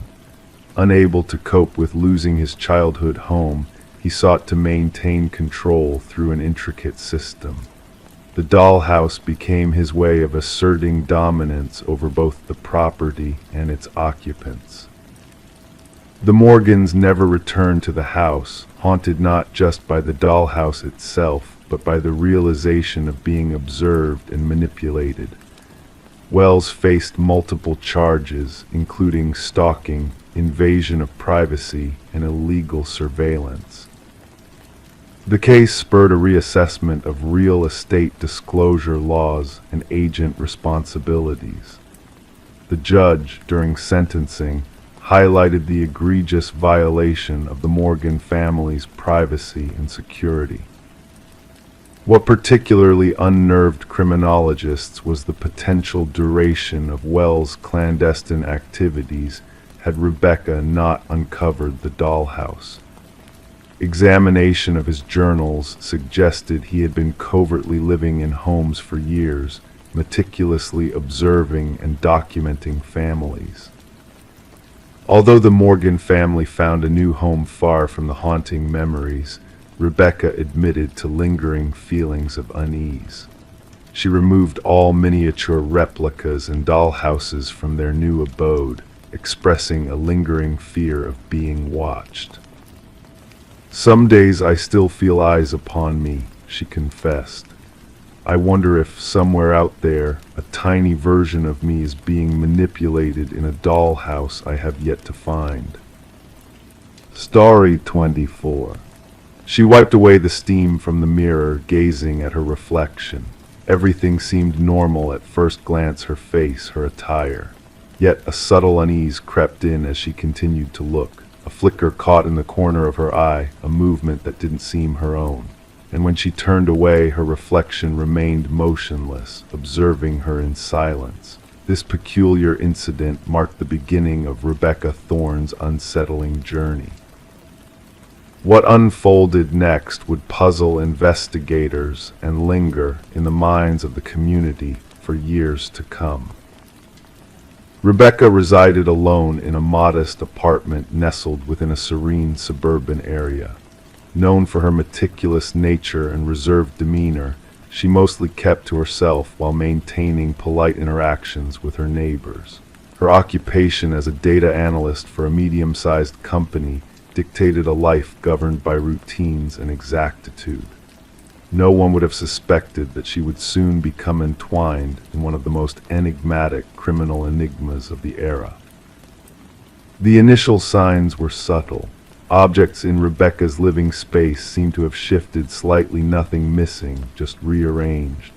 A coffee mug placed on a different shelf, books reorganized, her toothbrush oddly relocated. She brushed off these occurrences as mere lapses in memory, attributing them to the long hours spent poring over spreadsheets under harsh fluorescent lights, straining her vision. When Rebecca finally reached out to the authorities after weeks of these disturbances, Detective Marion Shaw received the report. Initially, the assessment leaned towards a mental health concern rather than a criminal matter. There were no tangible signs of a break-in, no broken locks, no missing items, just a woman who sensed a disturbance within her own home. However, everything changed with the incident involving the bathroom mirror. During her subsequent interaction with the police, Rebecca recounted in vivid detail how her reflection appeared to move independently, how she felt a constant gaze upon her even in solitude. This time, she had evidence: a security camera installed to monitor her front door. The footage unearthed a chilling revelation that sent shivers down the spines of even the most seasoned officers. The grainy video captured Rebecca leaving for work in the morning, followed by an exact replica of her using a key to enter the apartment 20 minutes later. Forensic scrutiny revealed no signs of tampering or digital manipulation. The intruder moved like Rebecca, dressed like her, and even carried her distinctive leather bag. Yet, according to time-stamped records from her workplace's security system, Rebecca had already clocked in across town. "We're dealing with a doppelganger scenario," Detective Shaw informed her superior. "Someone who has meticulously studied Ms. Thorne and can mimic her with eerie precision." The investigation escalated as fingerprints within the apartment matched solely with Rebecca's, and no foreign DNA traces were found. Neighbors reported nothing out of the ordinary, just Rebecca's usual comings and goings. Except for Mrs. Keller, who mentioned a peculiar encounter with Rebecca that left her unanswered but not alarmed. As the disturbances escalated, Rebecca began documenting every anomaly in a journal. Minor alterations in her living space multiplied.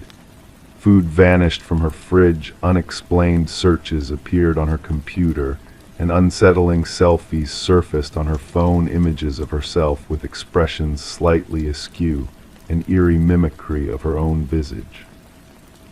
"I feel like I'm losing my mind," she confided to Detective Shaw during their third meeting. "Or perhaps someone wants me to believe so." A breakthrough occurred when a pattern emerged from the security footage. The doppelganger only infiltrated Rebecca's apartment during her absence for specific pre-planned activities, therapy sessions, yoga classes, Sunday morning grocery trips. It was a calculated surveillance and infiltration, not random but meticulously targeted. A forensic psychologist proposed a theory of fixation, a case where an individual becomes fixated on another, longing to embody their identity entirely. The fixation typically stemmed from a psychological break, with the perpetrator coveting traits symbolized by their victim: stability, beauty, success, normalcy. The focus of the investigation sharpened when Rebecca mentioned a former colleague, Lily Winters, who had been terminated due to escalating erratic behavior. Lily had worked closely with Rebecca, often remarking on the similarities between them. Post-dismissal, Lily sent Rebecca unsettling emails hinting at a disturbing connection between them. With a warrant secured, Detective Shaw and her team searched Lily's residence, uncovering a chilling revelation that transformed the case from perplexing to horrifying. A room in Lily's abode had been transformed into a shrine-like replica of Rebecca's bedroom. The walls were plastered with photos of Rebecca engaged in various activities, none of which she was aware of. A closet harbored replicas of Rebecca's wardrobe, while a vanity displayed makeup identical to what Rebecca used, alongside detailed observations of Rebecca's behaviors and routines. Most chilling were the practice videos where Lily imitated Rebecca's walk, gestures, and expressions. The recordings showcased a progression from clumsy mimicry to near-perfect replication of Rebecca's mannerisms. "She wanted to be me," Rebecca whispered upon viewing the evidence. "Not just mimic me, erase me." Sophisticated equipment for key duplication and electronic access card forging was unearthed in Lily's possession. She had meticulously tracked Rebecca's movements, maintaining a calendar predicting her schedule in detail. However, Lily's ultimate intentions remained elusive. Journals found in her residence contained cryptic entries shifting between first and third person, blurring the lines between herself and Rebecca. The final entry sent shivers down the investigators' spines. "Soon, only one of us will remain. The stronger one shall prevail." When the authorities moved to apprehend Lily, she had vanished. Her abrupt departure was evident in the disarray of her apartment, a hasty exit leaving behind missing technology and open drawers. A nationwide search commenced, while Rebecca was relocated to a secure location under constant surveillance. For 3 weeks, every facet of Rebecca's previous life was monitored diligently. However, Lily never resurfaced. The case took a chilling turn when a security guard at Rebecca's former workplace reported a peculiar sighting, a visual of Rebecca entering the premises despite being on leave. Security footage confirmed the bizarre occurrence. A doppelganger using a valid ID card had accessed the building, perused through Rebecca's files, and departed. Meanwhile, the real Rebecca remained in seclusion under protective custody. The chilling realization dawned upon the investigators. Lily hadn't fled, she had executed her plan. Living as Rebecca, she had seamlessly stepped into her life while the genuine Rebecca remained hidden, crafting a new identity in an undisclosed sanctuary. The case remains unsolved to this day. Lily Winters eludes capture, and Rebecca Thorne has forged a new existence in anonymity. Detective Shaw preserves a photograph on her desk portraying two strikingly similar women, Rebecca Thorne and Lily Winters. She scrutinizes their features, seeking the nuances that set them apart. The most haunting aspect Shaw imparts to her protégés is not merely resembling someone else.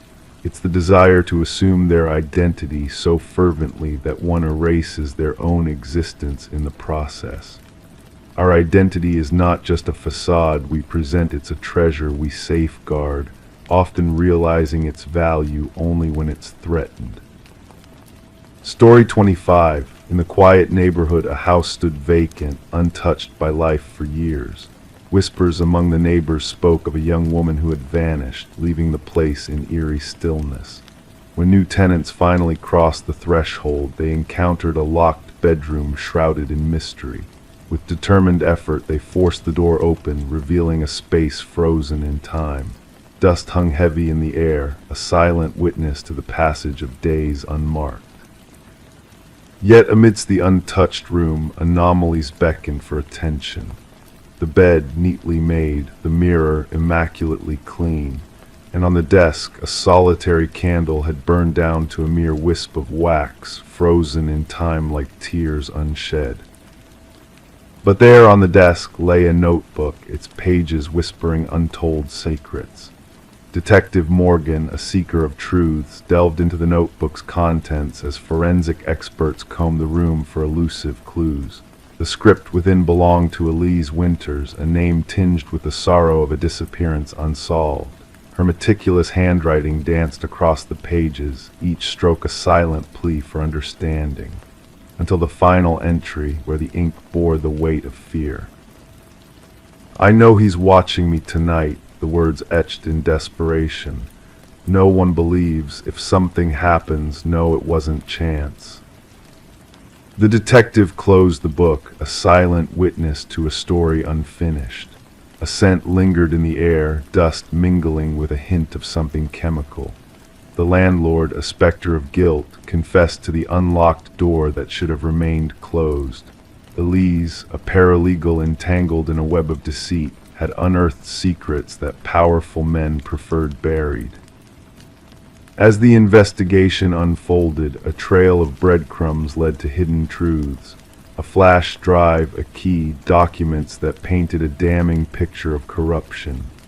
Elise's pursuit of justice, a flame flickering in the darkness of deception.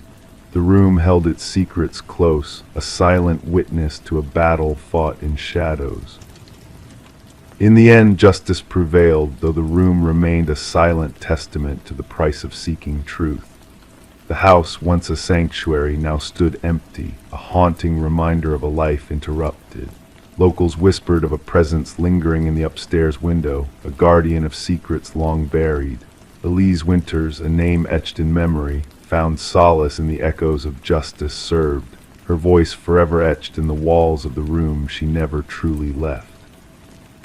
Story 26. Amidst the renovations of their new Victorian-era home, Sarah and Michael stumbled upon a mysterious letter tucked beneath the floorboards, its message cryptic: "Don't trust the one who knocked." Startled by the sudden appearance of 3 sharp raps echoing through the empty house, the couple felt a shiver run down their spines. Detective Alina Reed, a seasoned investigator with weathered hands and a keen eye, was called to the scene. As she carefully retrieved the aged note, the couple's apprehension was palpable.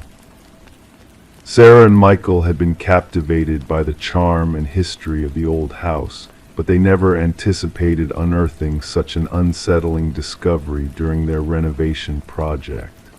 The note's faded ink hinted at a hidden past, a web of secrets waiting to be unraveled. Despite background checks revealing nothing amiss about the couple, the house itself bore a complex history. Previously owned by the reclusive Hargrove family, the house had stood empty for years following the passing of its last resident, Margaret Hargrove. Neighbors spoke of Margaret as a solitary yet amiable figure, with no apparent enemies or suspicious circumstances surrounding her death. However, a sense of unease lingered in the air, prompting Detective Reed to delve deeper into the house's enigmatic past. Forensic analysis of the note pointed to a time 2 decades prior, suggesting a sense of urgency and fear in the unknown author. Reed's investigation led her to uncover unsettling truths about Franklin Hargrove, Margaret's late husband, and his dealings with a notorious loan shark known as Victor Mercer. Franklin's descent into paranoia and the looming threat of the collector who came knocking 3 times became central to the unfolding mystery.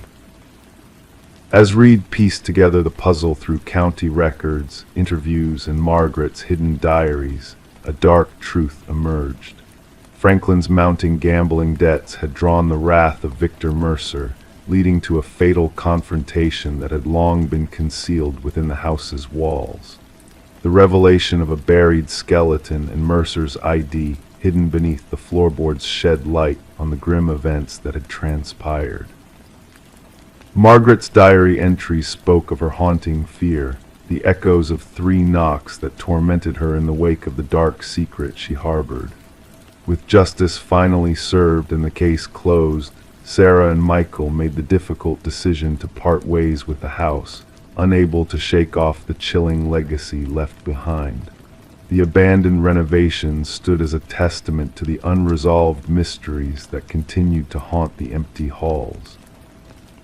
Local whispers spoke of ghostly echoes in the night, the spectral sound of 3 distinct knocks that reverberated through the house's silent corridors. The letter, now preserved in evidence storage, served as a chilling reminder of the past. Don't trust the one who knocked. Detective Reed's final report acknowledged the lingering enigma surrounding Margaret's cryptic warning, leaving unanswered questions lingering in the air like wisps of fog on a moonlit night. Story 27. In the world of mysteries that whisper in the shadows, a pocket dial stirred the stillness static and muffled echoes that beckoned from a phone lost in time. The operator hesitated, almost dismissing the faint transmission until a voice shattered the quiet. A woman's urgent whisper sliced through the air, "He's here." And then silence swallowed her words whole, leaving only a lingering chill in the air. The number traced back to an empty house, its walls cloaked in abandonment for years untold. No traces of intrusion marred the quiet solitude within, no signs of disturbance in the dust-laden rooms. Yet in the heart of the desolate kitchen, the phone perched upon the counter, its screen aglow with an otherworldly light. The call had pierced the veil of time just minutes before its discovery. Detective Morgan Reed, a seeker of truths veiled in shadows, pressed the playback button with a steady hand, each repetition of the whisper etching deeper into her mind. The voice that lingered in the air, desperate, fraught with fear, and defying the laws of the possible, haunted her every waking moment. Once the abandoned estate had been the sanctuary of the Sullivan family, until a blaze devoured the West Wing, driving them into the arms of a new beginning. The caretaker's monthly visits bore witness to the untouched stillness of the house, a solemn vow that no trespasser had dared disturb its slumber. Background check on the number. Morgan's inquiry pierced the silence, seeking solace in the realm of the unknown. Detective Walsh, her steadfast companion in the dance with shadows, revealed the number's owner, Catherine Sullivan, the daughter who had crossed the threshold of mortality 3 years prior in a tragic car accident. Morgan's gaze lingered upon the evidence bag cradling the enigmatic phone, a puzzle defying the laws of reason. A spectral echo from a realm beyond, where the whispers of the departed danced with the living in a macabre waltz of the unseen. The forensic team's meticulous search yielded no answers, no tangible lights in the enigma that shrouded the abandoned house. The dust lay undisturbed save for the spot where the phone perched, a spectral visitor from a bygone era. No fingerprints graced its surface, save for elusive smudges that defied identification. No footprints marked the path to or from the house, as if the caller had emerged from the very fabric of the ethereal. The recording, a siren song of the beyond, became the lodestar of their investigation. 11 seconds of static, of whispered breaths, of 5 words that defied the boundaries of reality. Voice analysis wove a tapestry of uncertainty, confirming the spectral voice as Catherine Sullivan's with a chilling 98% certainty. The timestamp whispered of a convergence of time, the call mirroring the moment of Catherine's passing 3 years prior with eerie precision. Morgan and Walsh, guardians of the unspoken truths that lurked in the shadows, delved into the tapestry of Catherine's life, unraveling the threads of her past. Her father, now wed to a new beginning, bore the mask of bewilderment. Her mother, a solitary figure in a world of memories, crumbled beneath the weight of the spectral voice. "That's my Katie," she murmured, her voice a fragile echo of a mother's love. "She sounds so afraid." Mark Jennings, the shadow that lingered at the edges of Catherine's tale, bore an alibi forged in the crucible of the night the hospital's embrace, a sanctuary of alibis verified by the vigilant gaze of witnesses and unyielding security footage.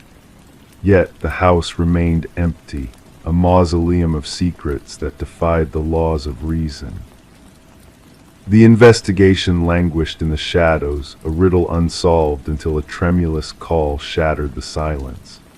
Catherine's mother, a keeper of her daughter's memory, unearthed a relic from the past, a journal that bore witness to the tumult of Catherine's heart. The final entry, a whisper from beyond the grave, etched in ink the specter of fear that loomed over her. "He discovered my intentions. His wrath knows no bounds. If I vanish, it will not be by chance." Morgan, a weaver of truths in the tapestry of shadows, confronted Mark once more, his facade of confidence crumbling in the face of the journal's damning words. "You believe I harmed Katie because of her words on paper. That is not evidence," he retorted, a flicker of defiance in his gaze.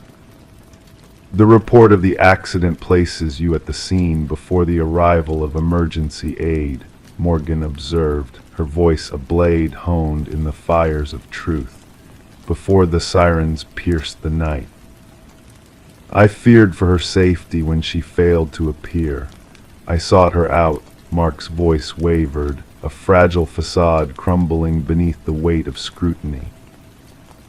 The investigators revisited the site of the tragedy, a scar upon the earth erased by time's relentless march.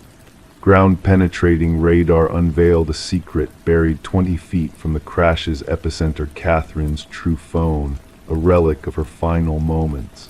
The device discovered in the house, a mere echo of the past, nestled in her parents' embrace.